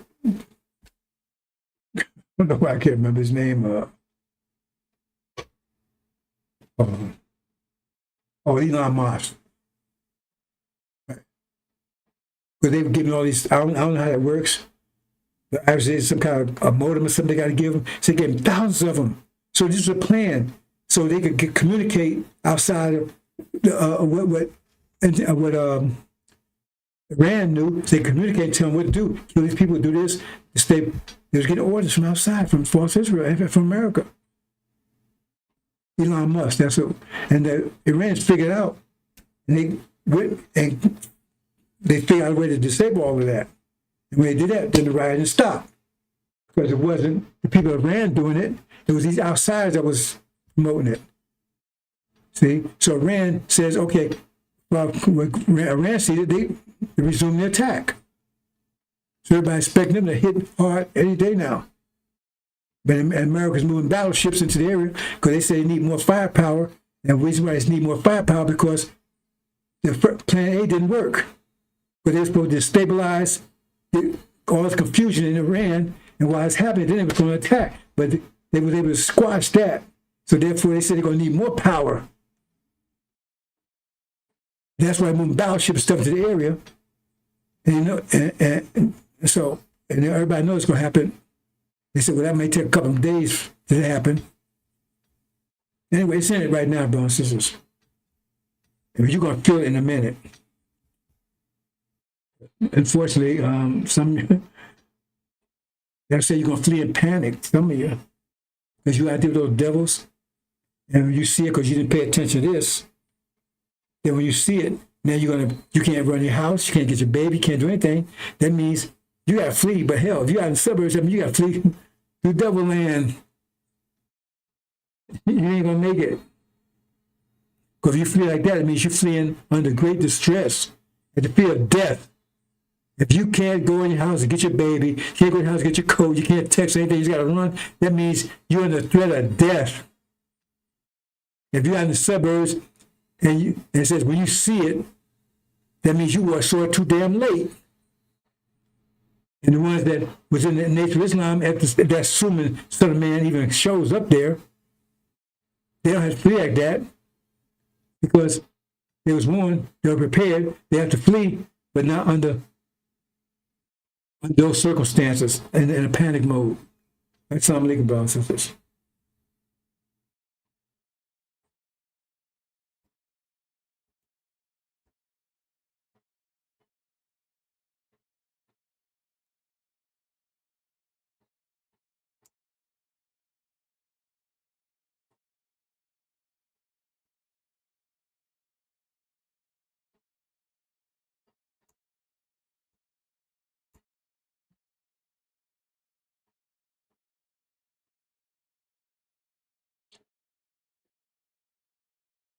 I pick up tomorrow if things don't blow up before then. Then I got like 2 more days to finish this up.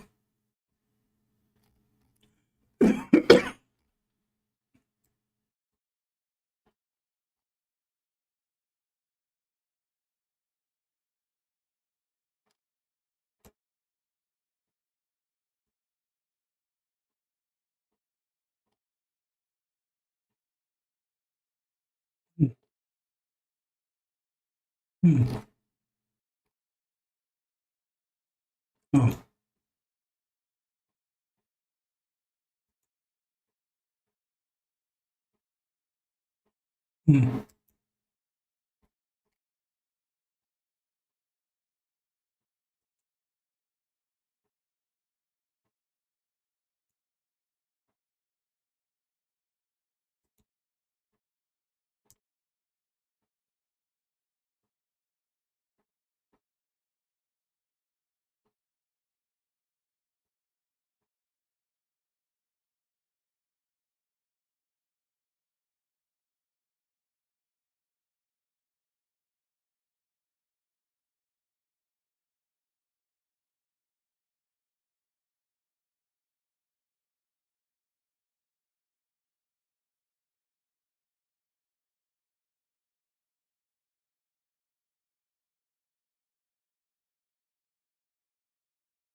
We have a lot of that going on, but we're taking care of our farmers. We can't let our farmers not have anybody, these people, you can't replace them very easily. People that live in the inner city are not doing that work. They're just not doing that work. And they've tried, we've tried, everybody tried. They don't do it. These people do it naturally. I said, what happens if they get it to a farmer the other day? What happens if they get a bad back? He said, they don't get a bad back, sir, because if they get a bad back, they die. I said, that's interesting, isn't it? Well, you heard that. Donald Trump is a believer in eugenics. He believes that white people are the superior race. And inner city is code for black people. And he believes black people cannot now work on the farms. I guess they're not good enough for that. So Hispanic people can do it because they have the backs for it. This is what this man is saying out loud in interviews. He is a racist. It's been proven time and time again. The man had Mein Kampf on his bedside table that he would read at night.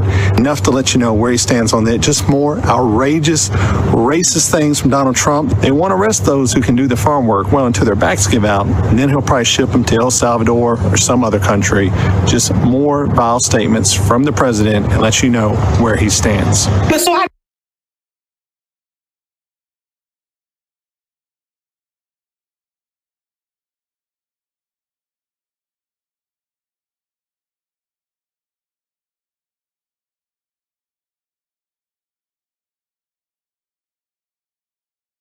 When they were arresting people for praying outside of abortion clinics. I mean, I do think the UK, and I say this as, you know, someone who is half English, I think it's like reached, or it is quickly reaching a point where democratic reforms are going to be pretty tough because of the demographic change.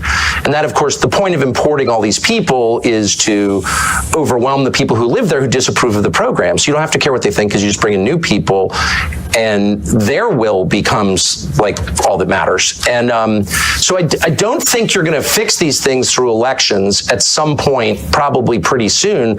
And I just worry a place like the UK, Canada is another, a bunch of different countries in the West are at the point where they're literally revolutionary.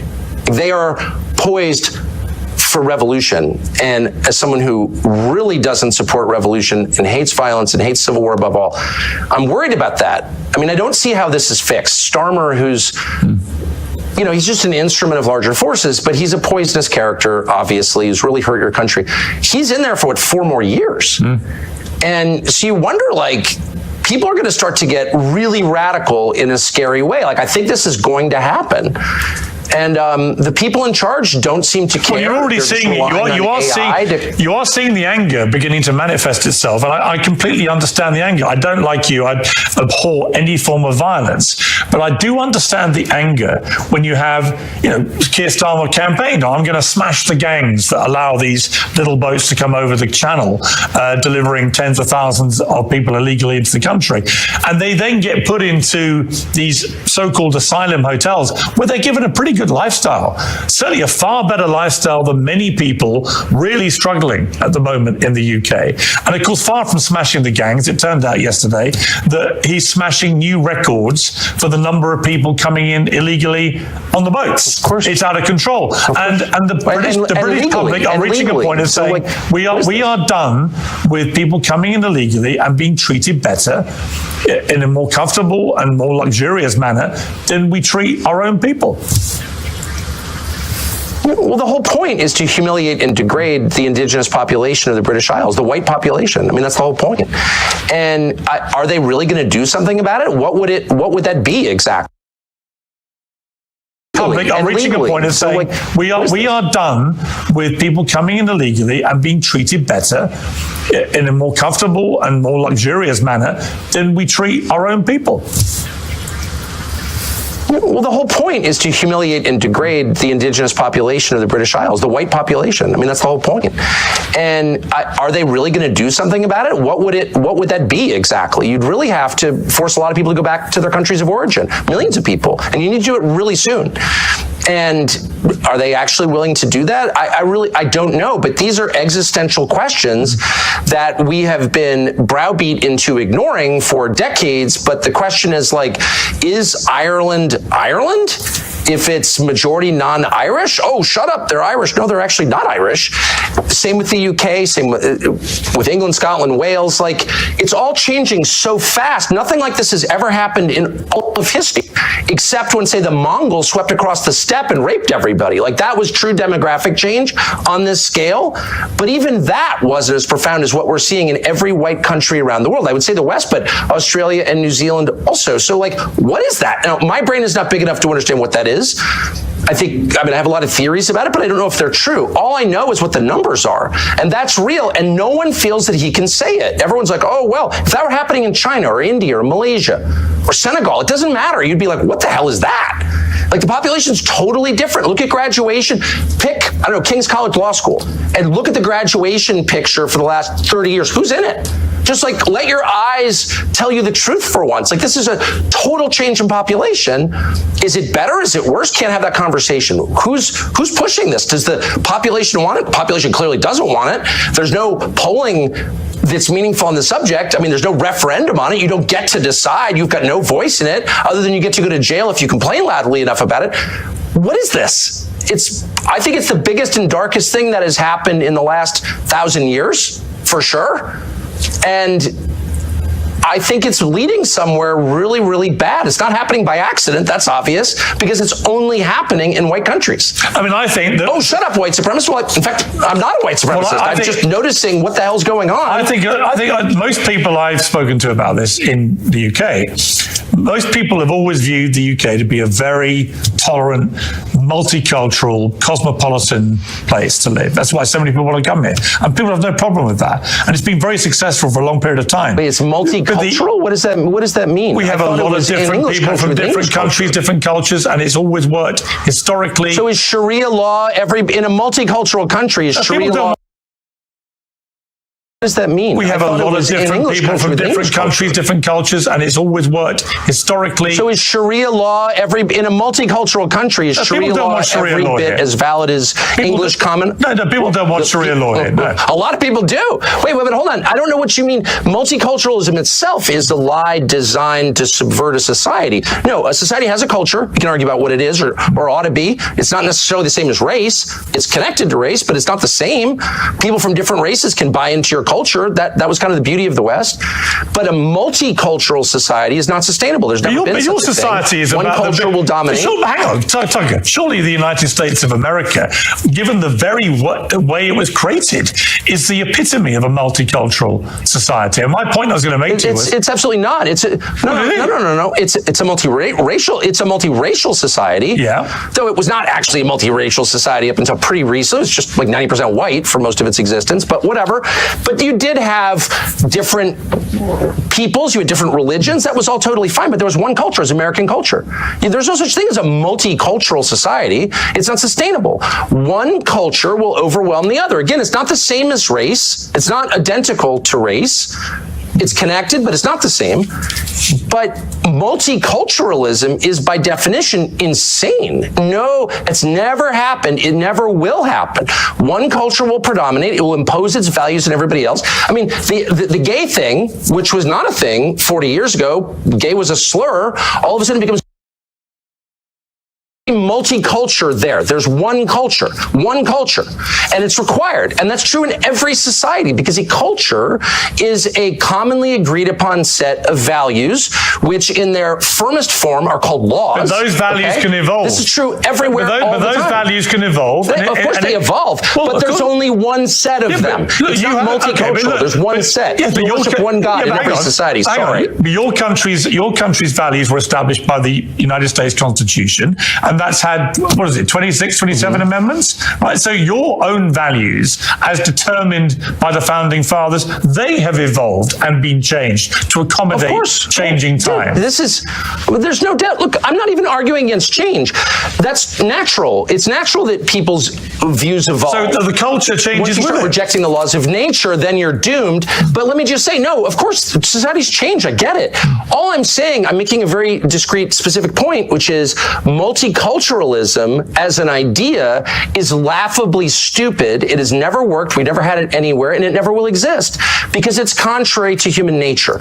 One culture, one way of looking at things, one worldview will predominate, and it will punish all who deviate from it. That is the nature of societies. So if you're telling me it's determined by the founding fathers, they have evolved and been changed to accommodate changing time. There's no doubt. Look, I'm not even arguing against change. That's natural. It's natural that people's views evolve. So those values can evolve. There's one culture, and it's required. And that's true in every society because a culture is a commonly agreed upon set of values, which in their firmest form are called laws. But those values can evolve. This is true everywhere. But those values can evolve. Of course they evolve, but there's only one set of them. It's not multicultural. There's one set. You worship one God in every society. Sorry. But your country's values were established by the United States Constitution, and that's had, 26, 27 amendments, right? So your own values, as determined by the founding fathers, they have evolved and been changed to accommodate changing time. There's no doubt. Look, I'm not even arguing against change. Natural that people's views evolve. So the culture changes. Once you start rejecting the laws of nature, then you're doomed. But let me just say, no, of course, societies change. I get it. All I'm saying, I'm making a very discrete, specific point, which is multiculturalism as an idea is laughably stupid. It has never worked. We never had it anywhere, and it never will exist because it's contrary to human nature. One culture, one way of looking at things, one worldview will predominate, and it will punish all who deviate from it. That is the nature of societies.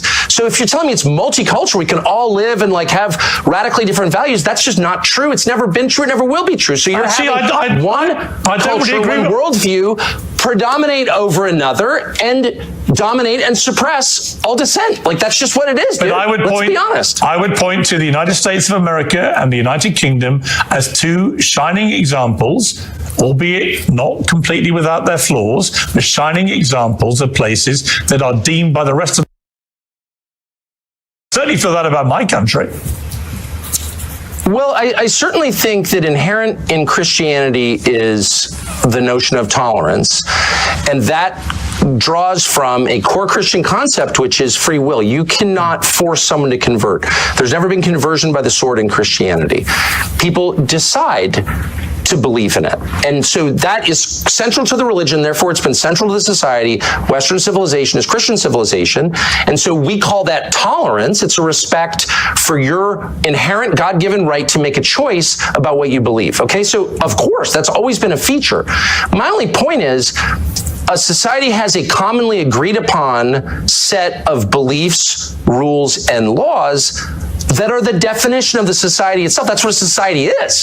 So you can't have competing. You can't have, gay world and Sharia world living co-equally in a society. That does not happen. It will never happen. You have to pick one. Are we the Sharia society? Are we the party time gay rights society? Which one? And you can't face that reality, so you're just sort of snoozing along until the inevitable point where you're going to wake up and be like, my values have no bearing on what our society is anymore, because we've been invaded by other people with a totally different worldview, and they're now in charge. And that day is coming very soon for your country, and maybe it'll improve it. I don't think the UK could be a lot worse than it already is. It's this kind of disgusting, sad, self-hating, suicidal island that was once great. It kills me to see it as a half English person, but that day is coming. It will change. You will either decide to be Western or Eastern. That's a choice that we're all going to face. I don't want to face that choice, but it's being foisted upon us by the architect. That's a choice that we're all going to face. Suicidal island that was once great. It kills me to see it as a half English. That day is coming. It will change. You will either decide to be Western or Eastern. That's a choice that we're all going to face. I don't want to face that choice, but it's being foisted upon us by the architects of mass migration. Sorry. I would question your characterization as my country as a sad, disgusting, what's the rest of it, suicidal nation. I feel none of those things. I feel very happy to be in the United Kingdom, and I feel that there are lots of very happy Our system, the Western system, which is very distinct from the Eastern system, very distinct, and it's distinct on this one precise point, we believe, and have always believed since this country was founded, since your country became, not a pure monarchy, but even when it was a pure monarchy, the belief in the West, because of Christianity, was the worst thing you can do is punish the innocent. That's the worst thing you can do. That's worse than not punishing the guilty. And we often said that to each other. We no longer say that because there is a pretty concerted effort to blur the meaning of these terms. But I'm not going to be deterred from defining words precisely. Terror is murdering people, killing people, punishing people who committed no crime. Period. So when the Israeli government says it has repeatedly that even though over 20,000 completely innocent children are believed to have died in their response to what Hamas did on October the 7th at the hands of the IDF, there are many on the pro-Palestinian side who say that Israel is behaving like terrorists too in the way that they have gone about conducting this war. Would you go as far as to say that? One of the things that I really object to now is this relentless focus on Israel, which, by the way, is a foreign country that I have nothing to do with.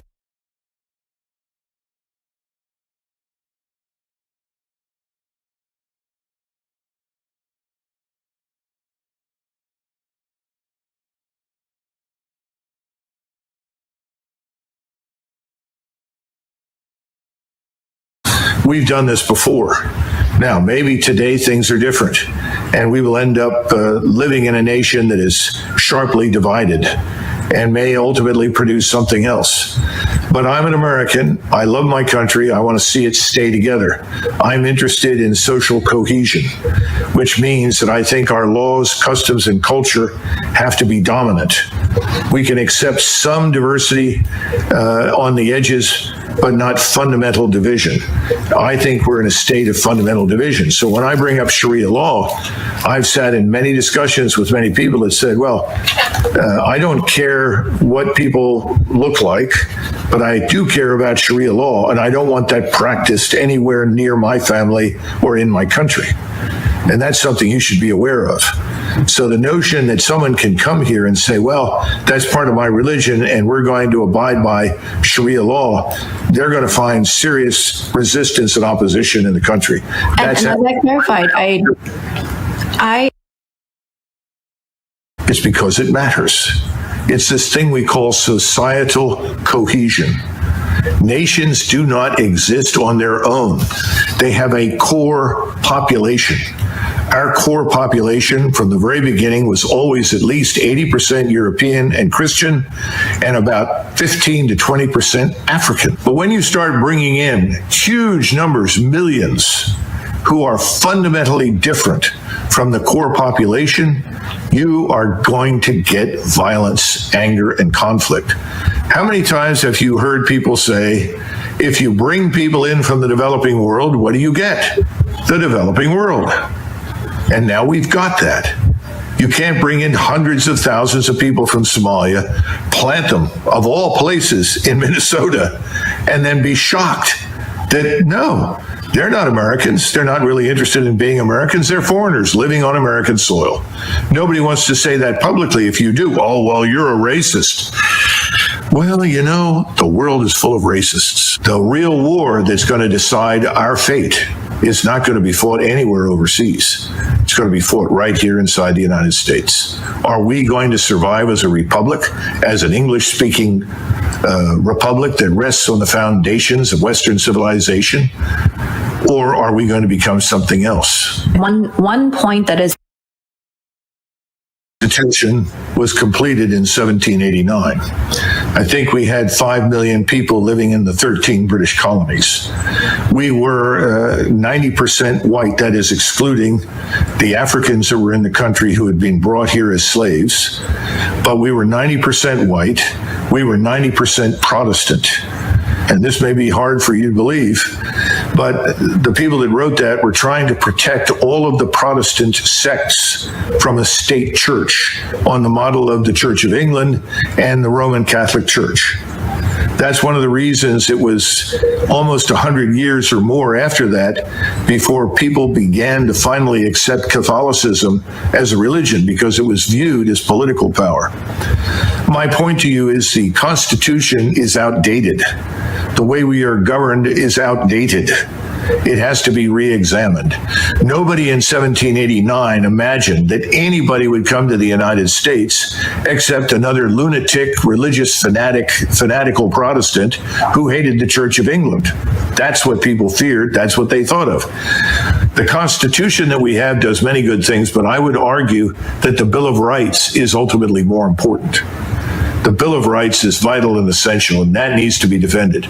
But the Constitution and the way we govern and the things that we're doing, it's out of date. It doesn't fit our needs. And that's back to my comment on something given has no value. You have to earn it.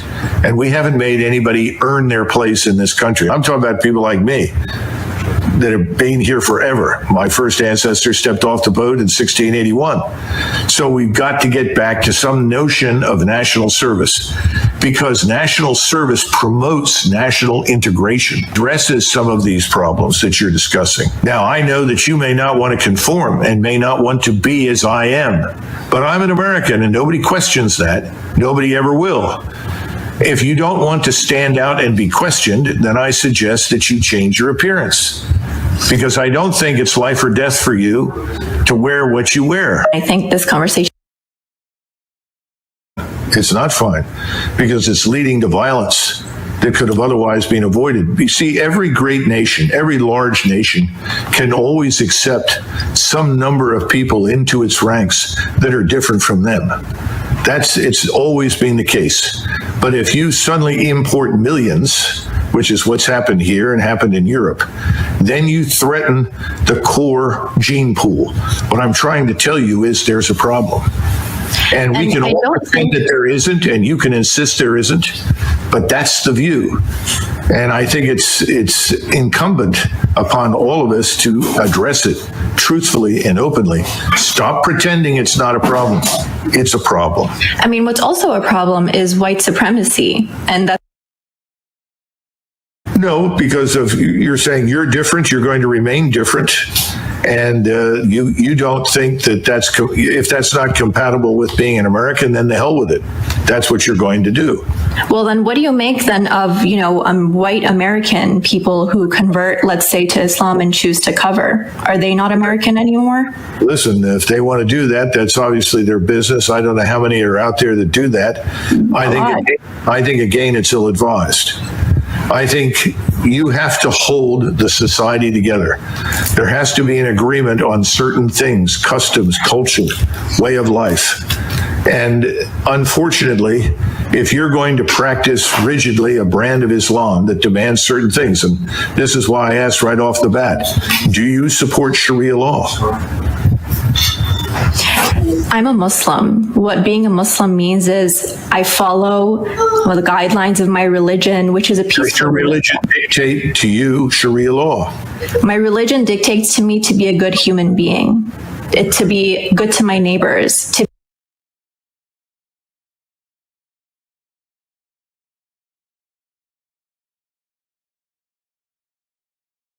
that the most powerful force in today's Republican Party is represented by what Charlie Kirk said. It is this drive to make America a white Christian nation. I got to tell you, this is what they say privately. This is now what they say publicly. This is what Charlie Kirk said publicly. And Joe, again, one of the reasons I wanted to have you on, because you know these people very, very well. Yeah. You said it yourself. You were one of the strongest voices. You were one of the folks who understood the incendiary language when you were in Congress, when you had your radio show, and how people loved when you did it. And then when you chose to apologize for that and turn away from it, oh my God, they literally have just tried to destroy you because of that. Yeah, I mean, again, you know the deal, Roland, right? I came out publicly against Trump 7 years.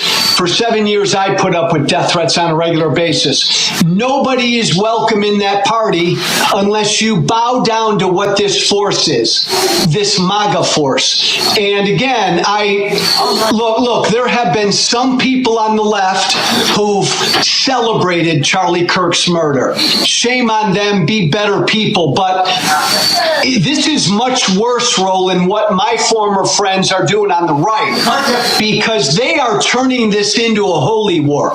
When you say we declare war on the left because of what some 22-year-old young guy did in Utah, and then you declare war on the whole left, that's a lot worse than celebrating Charlie Kirk's murder, because that's dishonest, but that's also inciting hate and violence. And Roland, look, Trump's an idiot. So yeah, Trump says the left, the problem in the country is the left. J.D. Vance is not an idiot.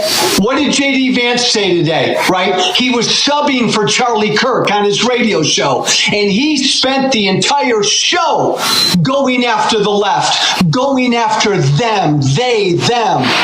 Man, Democrats need to wake up, Roland. This is a really serious deal by my former colleagues. The stuff that I hear privately from them right now, Roland, for the last 5 days, I mean, they want to go to war. This is a holy war.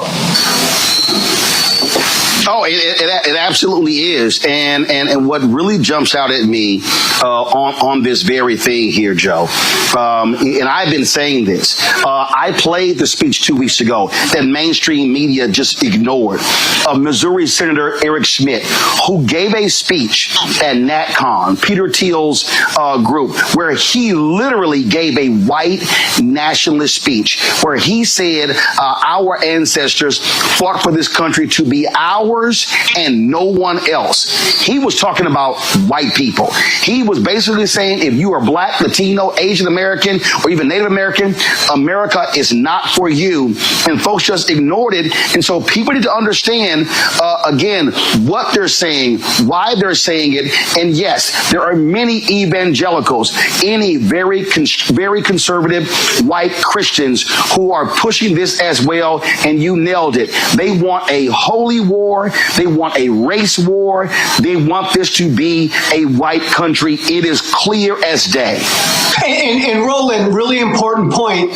Charlie Kirk at only 31, the impact he had, because he was one of the most successful pushers of this white Christian nationalistic idea. And so I think that's why all of his defenders are out there so strenuously denying he said anything divisive, because they know if you really go through Charlie Kirk's public record, everything he said about people of color and Black women and Muslims and gays and transgenders, if people took the time to go through all of that, and that was put out for average people to see, they'd be blown away by it. That's why his defenders are like supercharged right now. They don't want that record to be seen. Today, you mentioned, and I mentioned as well, Vice President J.D. Vance sitting in to do his show. And listen to this man just blatantly lie, Joe. Play it. I read a story in The Nation magazine about my dear friend Charlie Kirk. Now, The Nation isn't a fringe blog. It's a well-funded, well-respected magazine whose publishing history goes back to the American Civil War. George Soros's Open Society Foundation funds this magazine, as does the Ford Foundation and many other wealthy titans of the American progressive movement. The writer accuses Charlie of saying, and I quote, "Black women do not have brain processing power to be taken seriously." But if you go and watch the clip, the very clip she links to, you realize he never said anything like that. He never uttered those words. He made an argument against affirmative action as a policy. He criticized a specific Supreme Court justice as an individual. He never said anything about black women as a group. He made an argument for judging people of all races and backgrounds by their own individual merits. Bullshit. Okay, Joe, this is actually what he said. No, Roland, that's utter bullshit. In fact, you know, if we would have said 3 weeks ago, Blake, if we would have said that Joy Reid and Michelle Obama and Sheila Jackson Lee and Ketanji Brown Jackson were affirmative action picks, we would have been called the racist. But now they're coming out and they're saying it for us. They're coming out and they're saying, I'm only here because of affirmative action. Yeah, we know. You do not have the brain processing power to otherwise be taken really seriously. You had to go steal a white person's slot to go be taken somewhat seriously. Play cut 52. But I rise today as a clear recipient of affirmative action, particularly in higher education. I may have been admitted on affirmative action, both in terms of being a woman and a woman of color. All right, Joe. He literally said it. Not only that, Vance lied. Soros does not fund the nation. So he sat there and flat out lied. And Roland, remind me, what's J.D. Vance's job? He's the vice president, and yet he had time today to do a radio show for a former right-wing podcaster. I mean, look what they're not even, Roland, they're not even subtle about it, what this White House is doing. They believe, man, the path to victory is fear, hate, and division. And that's what they're putting out there. That was Charlie Kirk literally going after 4 accomplished black women by saying they didn't have the brain power to get where they got. This is what he believed. And this is what MAGA believes. And that, again, Roland, broken record, that's why Charlie Kirk was so damn successful, why he had such a big audience. Yeah, and not only that, you take Nick Fuentes, who's to the right of Charlie Kirk. The night of or the day after Kirk was shot and killed, Fuentes had 200,000 people watching him live. And so what you have this fervor. And so when I listen to Trump and Vance and all these people talk about, how the left, they're indoctrinating. No, and you know this very well, the indoctrination. We've had people who formerly are with Turning Point USA put out videos talking about how it was really this cult-like figure, this messianic figure, as they sort of set Kirk up as, and how they want them to follow that. And so that's what's going on here. These people are not trying to have open dialogue. And not only that, Joe, you take Trump, okay? Trump was very clear in saying he was not going to call Governor Tim Walz after those 4 folks were shot in Minnesota. 2 were killed, including former Speaker of the House and her husband. Now today he's saying, he never even heard of Melissa Hortman, and if the governor had asked him, he would have, of course, lowered the flags to have staff. I'm sorry, he's also lying. He knew about her. He knew about the shooting, but he was so arrogant that he said, 2 Democrats, a Democrat Speaker of the House shot and killed. Yeah, I don't care, but lower the flags to have staff for Charlie Kirk. Flies body on Air Force 2. Do a memorial service at the Kennedy Center. Do another one at the Arizona Cardinal Stadium. Give him the Medal of Freedom. And I'm telling you, they're going to give him a state funeral. That's what you're seeing right now. And then you got Peter Hegseth going after members of the military who said anything negative in the aftermath of his death. You've got Kirk supporters creating a database of people of every social media post, and then even Vance saying in the podcast, you call their employer. So the so-called free speech people all of a sudden are saying, if you say anything negative about Charlie Kirk after what took place last week. We're going to come after you, come after your job. Oh, I thought they hated cancel culture, Joe. Yeah.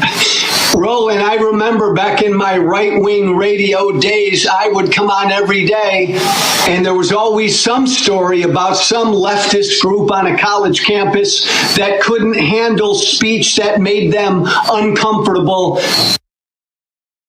To say. Roland, this is scary, and you and I are old enough, man, to remember huge figures in American history who were gunned down, struck down, military leaders, civil rights leaders. We are treating this 31-year-old podcaster, MAGA influencer, like he's Jesus Christ. So I come from the right. Why are my old colleagues and friends on the right doing this, Roland? Because the right wants a religious war. Let's just call it. They want a civil war. They want a holy war. That's why they're putting him up to be some Jesus-like martyr. Absolutely. I mean, Glenn Beck literally came out and said he was a civil rights leader. Oh, my God, stop it. Stop it.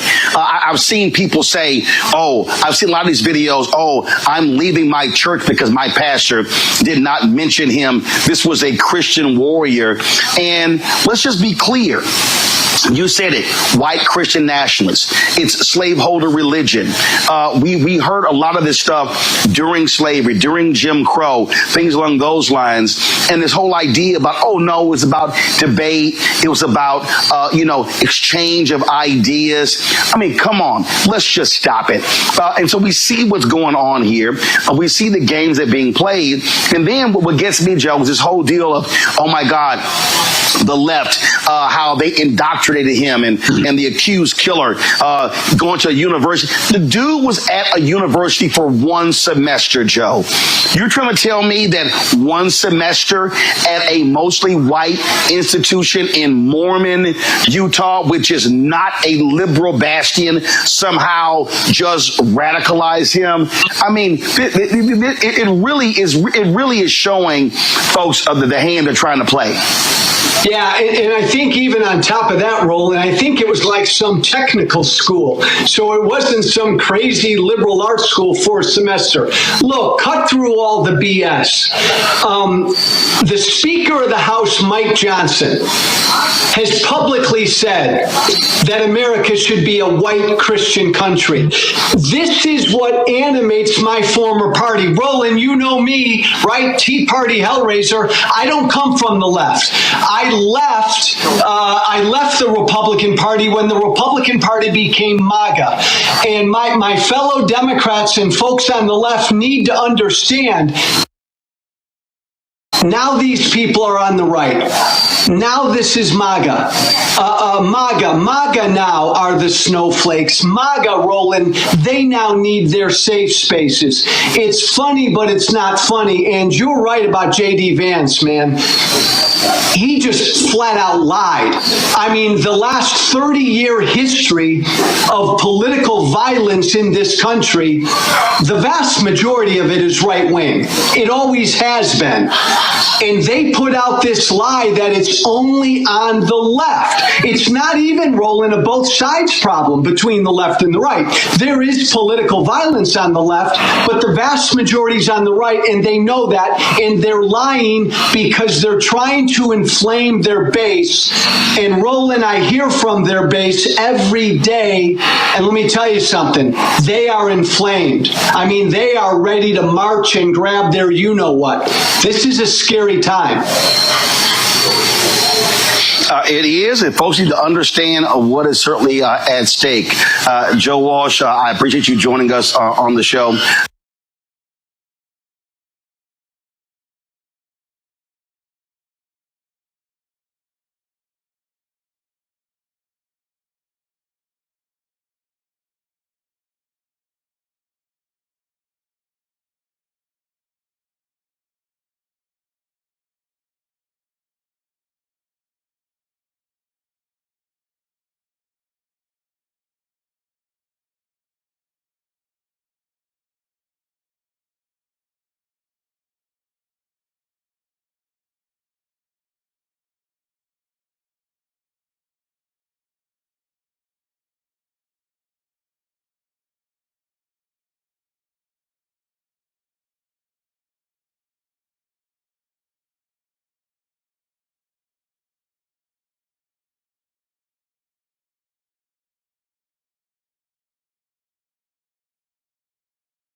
history of the cross, known by their works.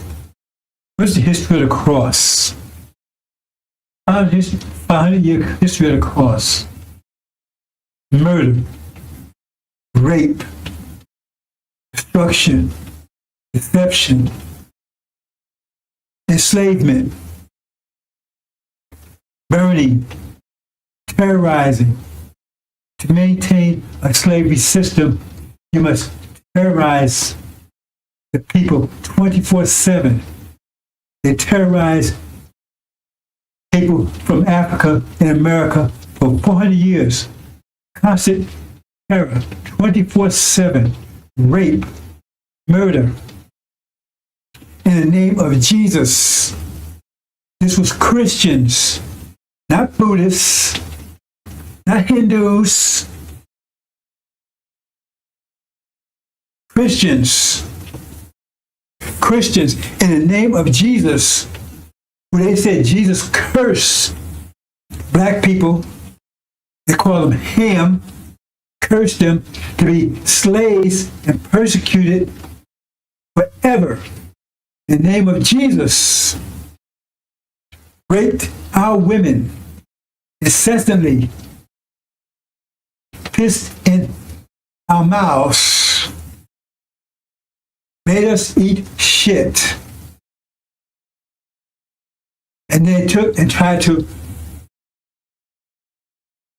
clean up, not clean it up, but make it look more fashionable, I guess, by calling it chitlins. That's after slavery, of course, after so-called slavery. Because what was into it was not slavery. Look up slavery. Look up slavery. It does include murder, rape, terror. This is a Holocaust. And then now they try to downplay it. Oh, that was 40 years ago. No, it wasn't 40 years ago. I don't care if it was a million years ago. It was 40 years ago. It lasts for 400 years. As they're doing today. They took everything away from the slaves. Everything. Their name, their culture, their families, their religion, their minds, everything. Fed their children to alligators as alligator bait. And then they talk about what's going on in Gaza when they did 1,000 times worse. What's going over in Gaza now is simply just a miniature version of what they did. What they did was far worse than what's going on in Gaza. Gaza's bad. It's genocide. What they did was far worse and much longer.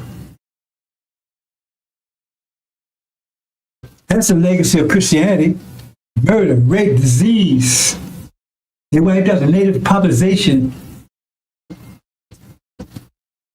with genocide and disease. Smallpox blankets, knowing they was full with disease. Herpes, syphilis, gonorrhea from sleep with animals. So-called common cold was not common. Didn't exist here on this side of the world until they brought it here. Murder, rape. When they was raping our women, they had a cross hanging from their neck.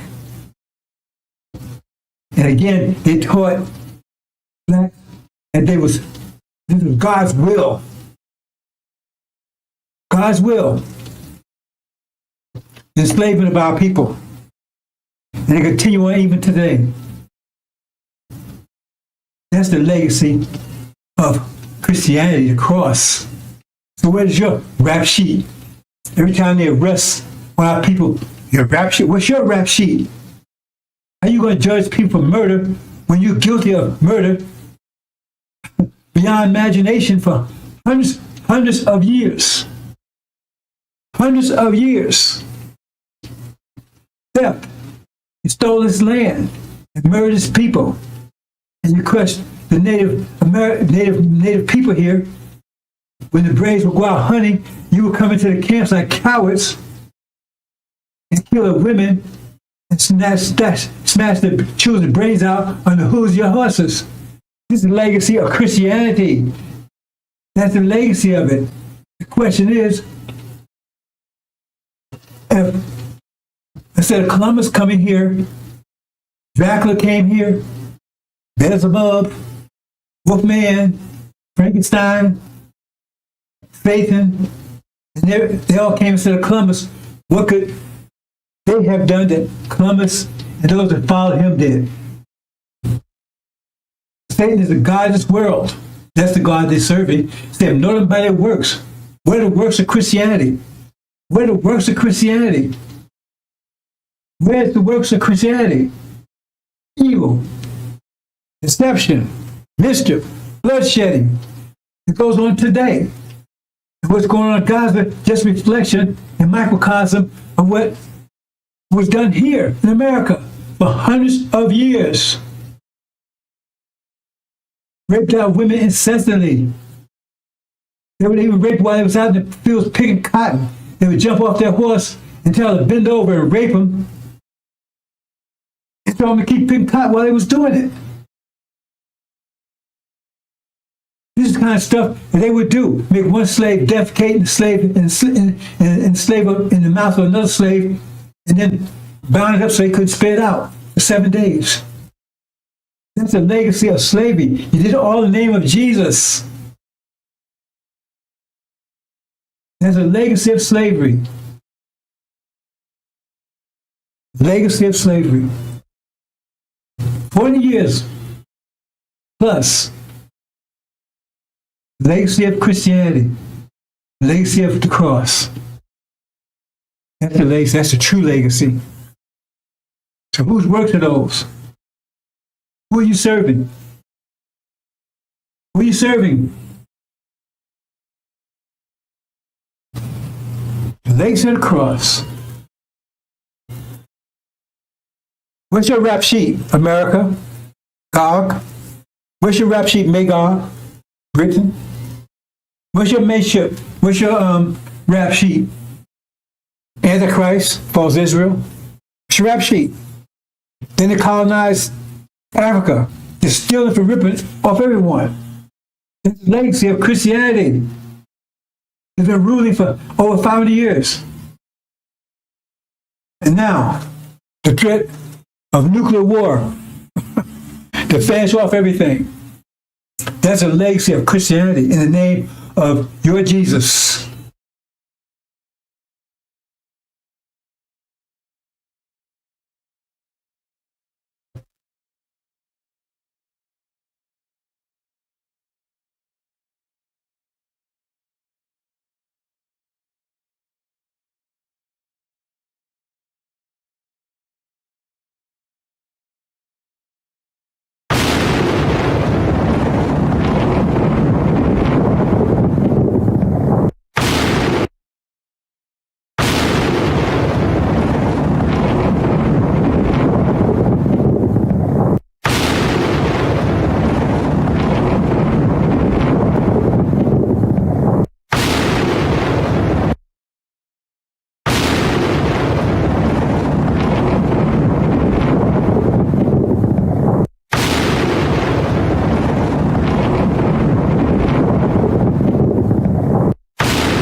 we gonna make it?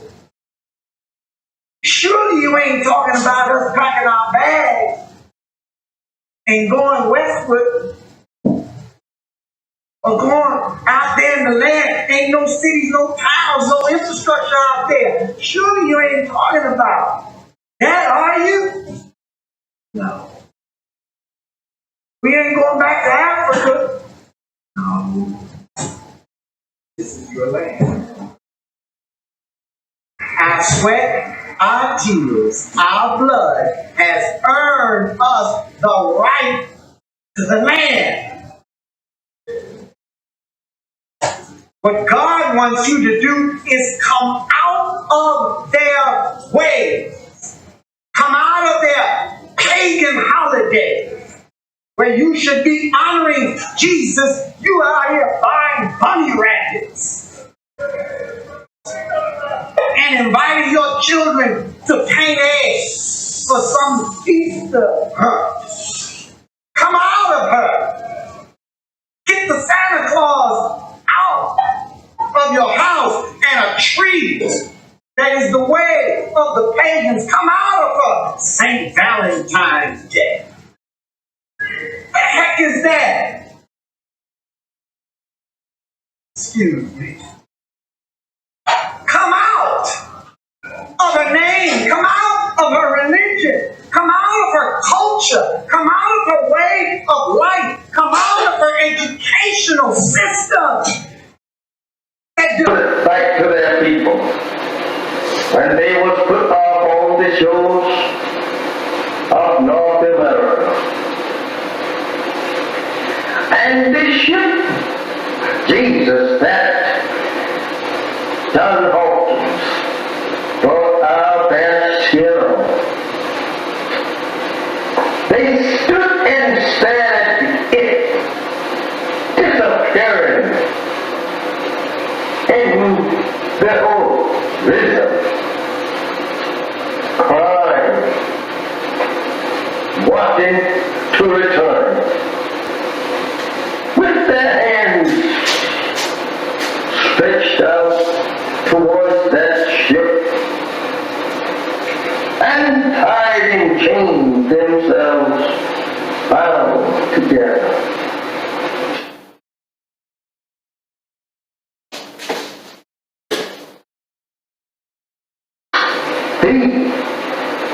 And when they was put off on this memorable shows, they stood there staring at that ship that brought them to a strange land and a strange people who could not speak either one's language. Now they have to live in a strange country and a strange people who had proven to them every mile from their native land that they were going to be the worst enemies that they ever lived with. They were going to be the people that would destroy them. They soon discovered that on this ship that they were being brought here on. I don't know how we should say anything in the name of Jesus of good for us when this ship was named Jesus. This is how that we have always been deceived by the white man, trying to use Jesus, the name Jesus, to lull us off in a mental sleep, thinking that we are on our way to heaven. This is terrible.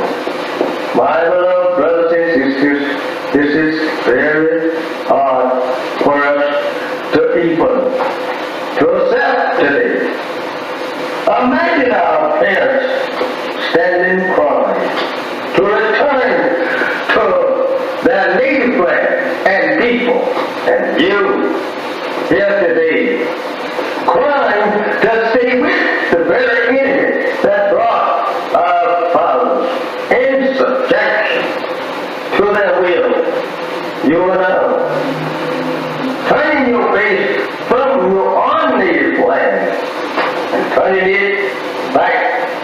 words are on prison house and are on enemies who have destroyed us and seeks to further destroy us. How do you feel?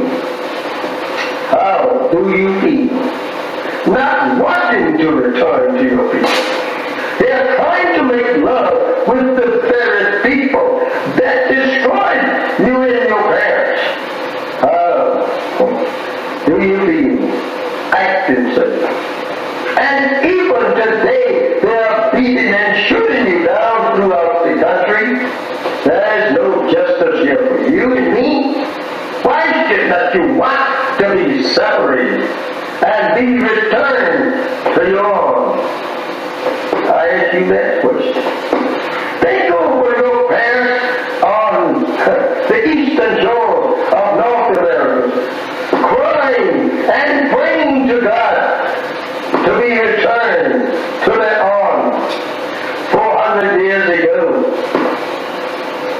How would they like, or you like to see them rise up in the judgment, condemning you for being such fools as now want to live in the land that absolutely enslaved them and killed them and beat them for 300 long years here. They would condemn you as being fools for not wanting to be separated and go to your own, build up a nation for yourself after the white man say you were free. Remember that.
make it. Surely you ain't talking about us packing our bags and going westward or going out there in the land. Ain't no cities, no towns, no infrastructure out there. Surely you ain't talking about that, are you? No. We ain't going back to Africa. No. This is your land. Our sweat, our tears, our blood has earned us the right to the land. What God wants you to do is come out of their way. Come out of their pagan holiday, where you should be honoring Jesus. You are here buying bunny rabbits and inviting your children to paint eggs for some Easter hunt. Come out of her. Get the Santa Claus out of your house and a tree that is the way of the pagans. Come out of her. St. Valentine's Day. What the heck is that? Excuse me. Come out of her name. Come out of her religion. Come out of her culture. Come out of her way of life. Come out of her educational system. Back to their people. When they was put off on the shores of North America. And this ship, Jesus, that John Hawkins brought our best hero. They stood and stared at it disappearing in the whole rhythm, crying, wanting to return. With their hands stretched out towards that ship and tied in chains themselves bound together.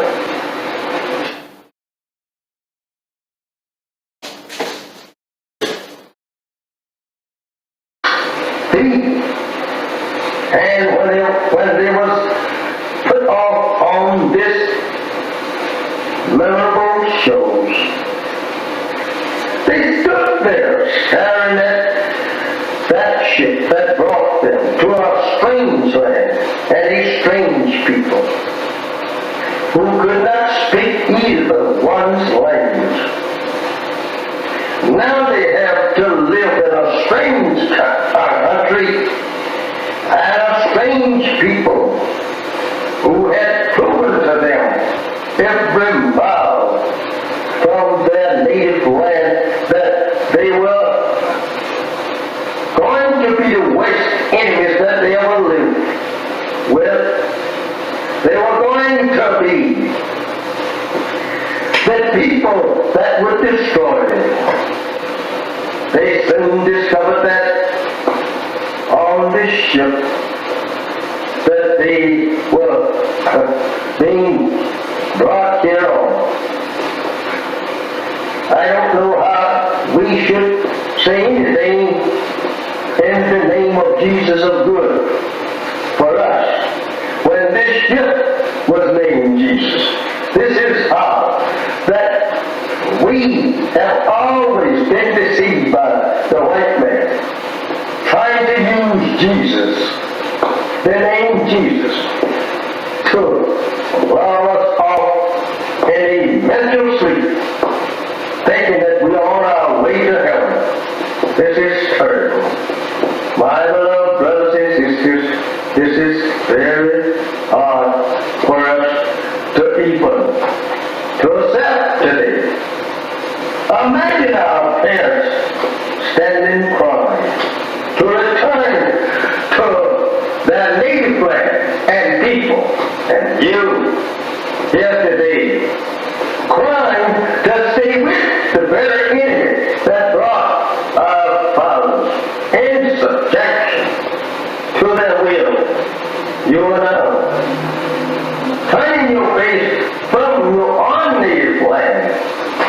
turning it back towards our own prison house and our own enemies who have destroyed us and seeks to further destroy us. How do you feel? How do you feel? Not wanting to return to your people. They are trying to make love with the very people that destroyed you and your parents. How do you feel? Acting such. And even today, they are beating and shooting you down throughout the country. There is no justice here for you and me. Why should not you want to be separated and be returned to your own? I ask you that question. Think over your parents on the eastern shore of North America, crying and praying to God to be returned to their own 400 years ago. How would they like, or you like to see them rise up in the judgment, condemning you for being such fools as now want to live in the land that absolutely enslaved them and killed them and beat them for 300 long years here. They would condemn you as being fools for not wanting to be separated and go to your own, build up a nation for yourself after the white man say you are free. Remember that.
Assalamu alaikum, sisters and brothers. Sulman Rahim here, Veteran of Covenant. Okay, brothers and sisters, it's been a year now, and we're finally home after 40 years in Arabia. I'm reporting to you from Arabia. Finally home after 40 years, right? And so So it's been here a year now. And there was an agreement made. A former slave master, he said, we had a choice. Stay here or leave. Right? So we chose our inheritance, Arabia. So we left. And half the original people decided they wanted to give up their inheritance and traded for a place in America in reconciliation with their former slave master. That's their choice. They chose, said, we don't want to go over to Arabia. We don't go over where it's sand and all that stuff. We want to stay here in America. We've been here all our lives, been here 40 years, born here, right?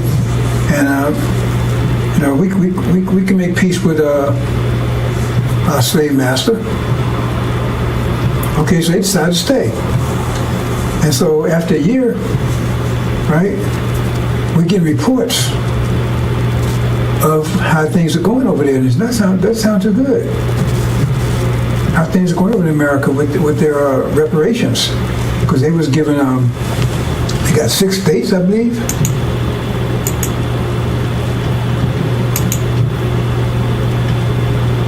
Yeah, see? Yeah. Yeah, they got those 6 states right there. That's what Farrakhan told them. They was listening to Farrakhan. Farrakhan promised them, they stay there, 6 states, right? Had their own land. And they can make reconciliation with the former slave master. They're not devils. They're not devils. They're human beings. They just had a rough, they were just,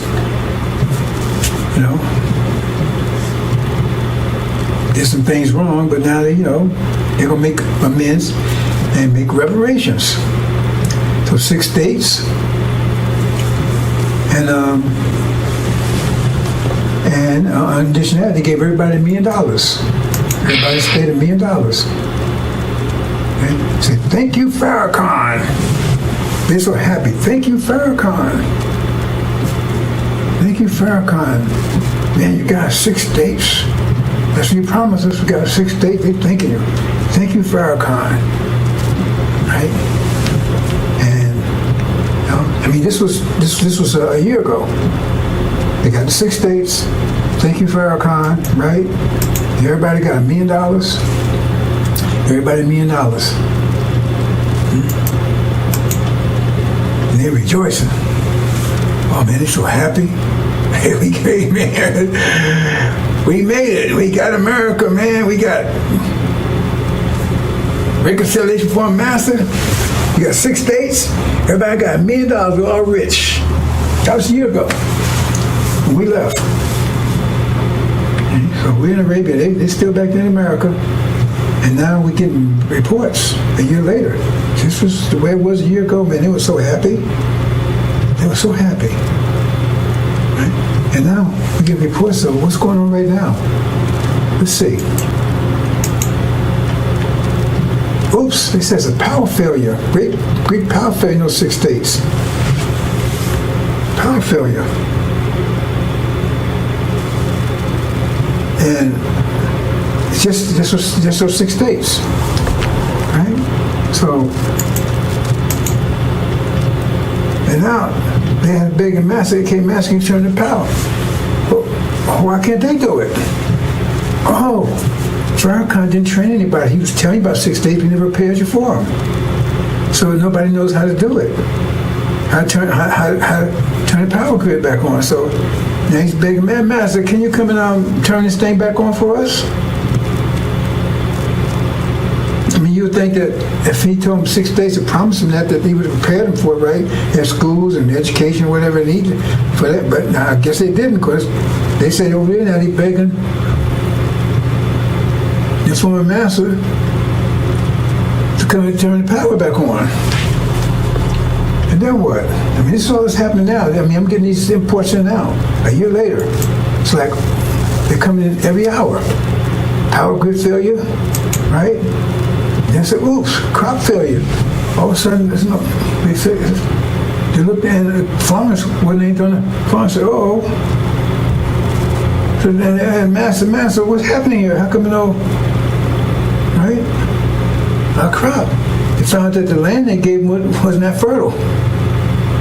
A year later, nothing's growing. Crop failure. And now master, what's happening here? Right? And then, all these things, every hour that's coming in, right? And then they look, and they had, a year ago, they had plenty of food on the shelves, right? And now, they look there now, and all the food's gone. It's gone. And she said, what am I going to do here? Food's gone. The house is empty. So he said, Master, we need some food. Well, how come you can't produce your own food? You want your own country. You got your own states. That's your country. Then you run it. What are you calling us for? Right?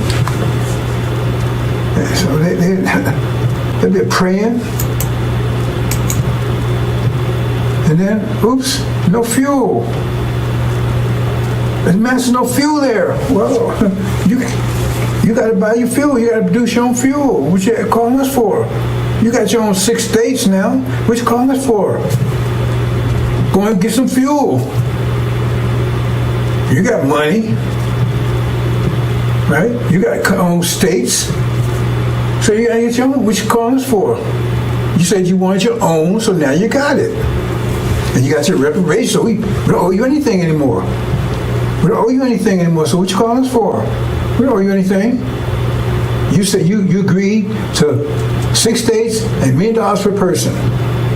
You took that instead of your inheritance, what you call the Abrahamic covenant, Arabia.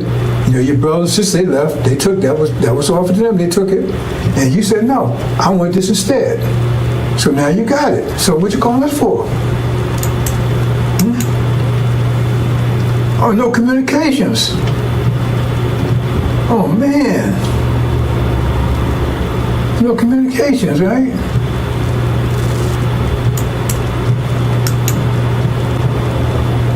No medical facilities. So what's going on, Master? Wait a minute, hold on. What you calling us for? That's yours. You got to handle that stuff. You want us to handle it for you? You want independence, now you have it. Wow, this stuff was coming every hour, man. Instead of a year, they was celebrating. And now they crying and begging the master, okay, we got all these problems here.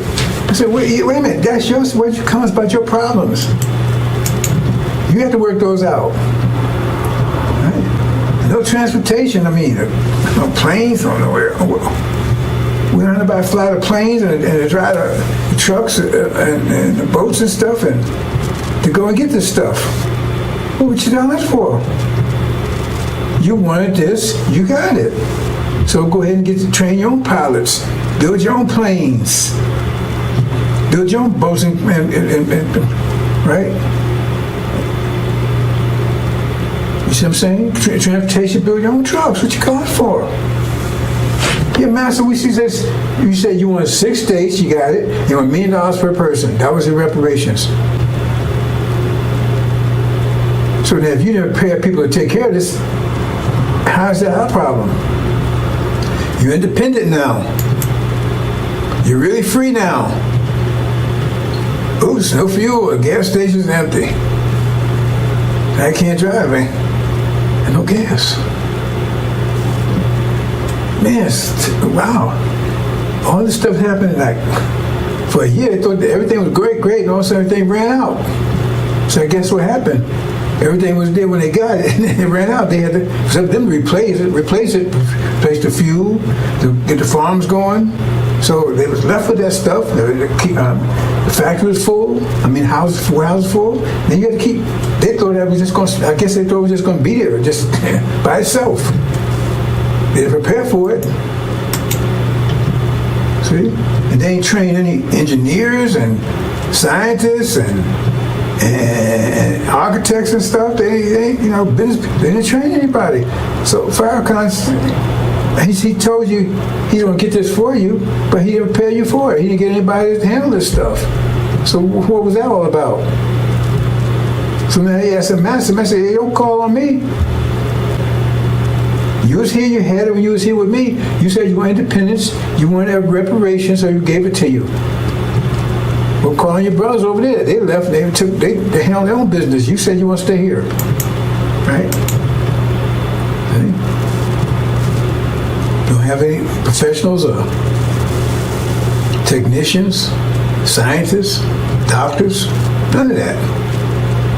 See? I mean, that's what, because, if you're going to set reparation, you should be preparing for that, right? So if he was telling you about reparation, you should be preparing for it. If he said, God said that's where he's going to get you, so if God told him he's going to get that for you, then he should, like when God told Noah there was a flood coming, to only build an ark, so he started building an ark. And so you should start preparing for the 6 states and the reparations, but apparently you didn't. And so now, the devil said, look, hold it. We want total separation. Look, we don't want you to call us no more. We don't want you to call us no more. Because you're wearing us. You want your own country. You got your own land. Right? You got money, $1 million, all this stuff, right? And so now we got to protect your money and everything too? No, you have to create your own money. You have to do all these things, your own wealth, not ours. Right? So we're going to cut you off from that too. That's all economics. So they go and tell it. They tell all the people all the white folks, right? Call all the black folks, and all the black folks is either in Arabia or in those 6 states. That's the solution. You had to be one way or the other. There couldn't be no integration, that kind of stuff. That's the deal. You just said one or the other. So all the black folks are there. Ain't no integration, that kind of stuff, right? Black folks are there, one or the other. So they're there. So he said, okay, right? So they just say, we're going to take that money because we don't know what y'all doing over there. You have your own money. You have your own wealth. So what they do is they tell all the white folks, say, protect your money, right? Transfer your money into gold. Just all your dollars into gold. Right? Now remember, they gave everybody $1 million apiece. So everybody got $1 million apiece, right? And so they transfer it to gold. And then what happens is that what they do is they start just printing money. White folks just start printing money. You understand what that means? That's inflation. Right? Because if you got $1 million of gold, a million ounces of gold, say a million ounces of gold, understand this, and you got 1 million certificates, then you say each certificate is worth 1 ounce. If you got 1 million ounces, each certificate is worth 1 ounce. Understand that? If you got 1 million ounces of gold and you got 1 million certificates, each one of those certificates is worth 1 million. If you want to say trade with the certificates, each one of the certificates is worth 1 ounce of gold. Right? But if you take and print, you say you got 1 million ounces of gold, and you got 1 million certificates, each one. But say you print twice as many certificates, you got 2 million. Well, then each certificate is only worth 50 cents now, because you got to connect that to the gold. Well, you print 4 times, then each one is worth a quarter. So the more you print, the less they work, because those certificates has to equal what the gold is. You understand? So the more you print money, the less, right? The less they're worth.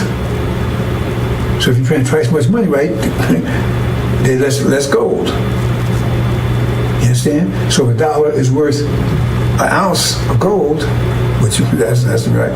Then if you print double that amount of dollars, then each one's worth half an ounce. You understand? That's what printing money without increasing the wealth does. That's inflation. So what happens is they keep printing. They get down to where $100 is worth a penny. But see, that doesn't affect their people. They told to protect their money because they transfer their money to gold. So gold still has its value. It's just the dollars don't. It still got the same amount of gold. But the dollars, they get down to a penny. So you can't buy it. You had $1 million, now your $1 million worth of $5. That's what all this worth. $1. Hardly worth anything. Hey, that's our money. You got to have your own money. You got to control your own wealth. You can't keep coming at us what you're doing. And you think they wouldn't do that? Yeah, you've been a Gaza lately? You see what happened to the trees they made with the so-called natives? Kept telling me you had a forked tongue because they kept making trees with them, then they broke the trees. And took their land and genocide and everything else. But no, they wouldn't do that to you. See? Because now you have, your money's worth nothing. They haven't lost anything. Because once that money's worthless, it's no good, right? Then you bury it up, throw it away. It's worth nothing. The people still got gold, and even if they take it, hold on the money, hope to increase again, they just use another different certificate, use another form of money. So it's still worth nothing. That $1 million you had, you was so happy with it, now it's probably worth maybe $1. So you can't buy anything with $1. Plus the economy's collapse because everything is failing, and you don't know how to repair it. You don't know how to build communications. You don't know how to do any of this stuff. You're not an engineer, build a house. You don't know how to do anything because Farrakhan didn't. Right? He didn't prepare you. He told you you'll get 6 days. He told you, listen to me, right? So now you're broke, and your economy is gone. You have no food, no electricity, no power, anything. Right? It's not their fault. They gave you what you asked for. You still had your inheritance for that. And then they closed the border. Because you're going to try to get back into America now. We want to come back in, Master. No, we don't want you back in here. We're sorry, we want to come in. No. That's what you chose. You stay there. They closed the border, so you can't get back in here. You can't get back in America, into what you could call your land now, Swaziland or something, Farrakhan, maybe call it tribal land, Farrakhan, they met the Farrakhan, right? So they closed the borders. You can't, because now you're hungry and everything else. Your money's worthless. Oh God, I come back, Master. I come back work for you. I work for Popeyes. I do anything you want. No, we don't. Remember, now blacks either they over in Arabia or they in that land. There are no blacks in America, any places, just in that land that you 6 days. And now you're starving, you ain't got no, your money's worthless, nothing works, and they close the border. Right? And then you see Master, you on the phone, you talking to the guy that you kept treating, help you. Hey, we finally got rid of them niggas.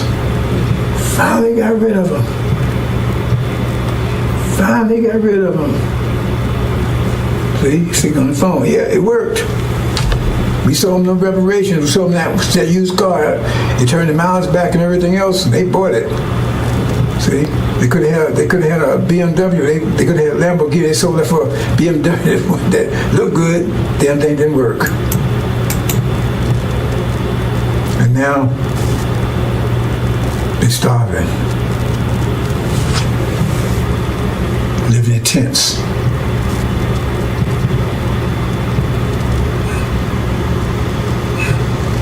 Praying.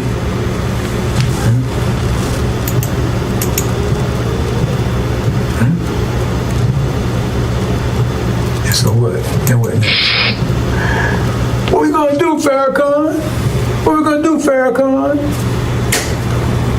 You told us to take reparations, so we did. They gave us everything we asked for. What we gonna do, Farrakhan? What we gonna do? Pray, pray, pray, pray. That's his answer. Pray, pray, pray.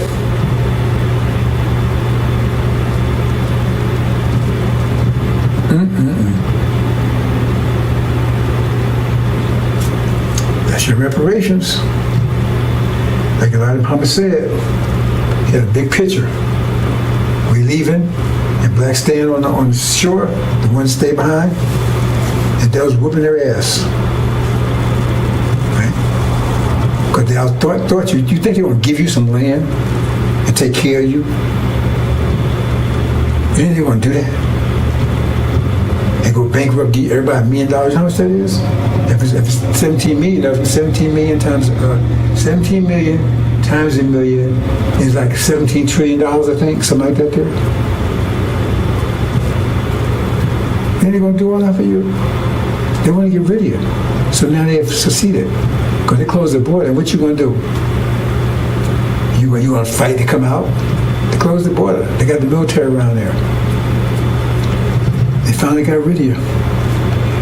No more black problem, no more Negro problem anymore. One group's out of here, another group that's here. They're gone, and our hands are clean. We gave them what they wanted. Well, anything. Okay. God honors contracts. Remember, he honored the contract with Jacob. Esau sold his birthright for a bowl of soup to Jacob, it was Esau's inheritance, and God honored it. Okay, Jacob, it's yours. You're the one. And that's the deal. Because he ain't your friend. Pharaoh ain't your friend. Pray, pray, pray. That's the answer. And this homeland you was promised, you rejected it. So now you got what you asked for. So if they gave you reparations today or tomorrow, how would that scenario not play out like that? Well, they say, okay, you got it. Tell me how the scenario wouldn't play out like that. And tell me why they wouldn't do it. They love you so much, they're going to say, okay, we're going to take care of them. I mean, why should they go out there and take care of you when you was right here? You was working at Popeyes and then they get up on Section 8, all that stuff right here where because they're trying to get rid of that stuff right now. Trump's trying to get all that stuff right now. Because they're closing on you don't realize it. Anyway, that's just, that's what's happening over in America. Wow. Of course, come here. It's a disaster over there. And I just got a call. Oh, wait, hold on. Really? You serious? Our ambassador just got a call from I don't know what they call it. We call it Conland or something. I forgot what it is. Something they call it right there. That 6th day. They begged us to come and help. Can they come over here? Can we come and get them? Really? Can we come and get them and bring them? Oh no. Now he wouldn't ask Master Farad Muhammad, right? He said, no, hell no. We ain't going to get them. And I agree with that. Yeah, the pastor said he said, let's call him, and he passed the word to Master Farad Muhammad. Master Muhammad said, send him back. Master, no, we can't come and get you. You made your choice, live with it. But die, whatever the situation is. Wow. I can't believe that. They actually, right, sent a message over. I don't know how they did. I don't have any communication with them. Somehow they got the information over to them. Said, we please come and get them. Nope. Said, no, tell them no. And don't waste time communicating with us anymore. You got your land. You got your reparations. You got your money. You got Farrakhan as your leader. Yeah, tell him. Talk to him. Let him straighten out for you. He didn't want to sell you the idea. He was a salesman. So you on that idea of reparations. We told you. Right? Suleiman, right? He was the messenger to you, telling you, look, man, let's go home. You said no. You chose not to.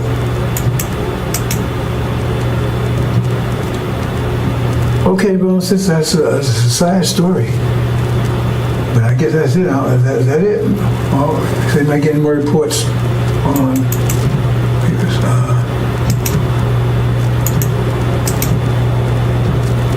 okay, he says That was Master Fard Muhammad's final decision, and I think they closed communications off from there. So, like I said, brothers and sisters, we got those guys that came in. All that came in today, man. Came in fast. After a whole year, total collapse. Now they're begging it. Somebody help them. We can't do it. Maybe Master help you. We won't do it. Assalamu alaikum.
Update, brothers and sisters, got another late report in that they said, well, if you want to come and get us, we at least send them some food. They begged, said, please send them some food. Master Muhammad said, no, we not send them a damn thing, nothing, zero. He said, please just send some food. No, I just got that in. He says, if we can't come and get us, please send some food. He says, no. He refused. I said, boy, I just got the information from the ambassador. He said, they sent that, and he's read to me. He says, no. He said, please, just please send us some food. He said, no way. You made your choice, case closed. Okay. Just got that in, brothers and sisters. Assalamu alaikum.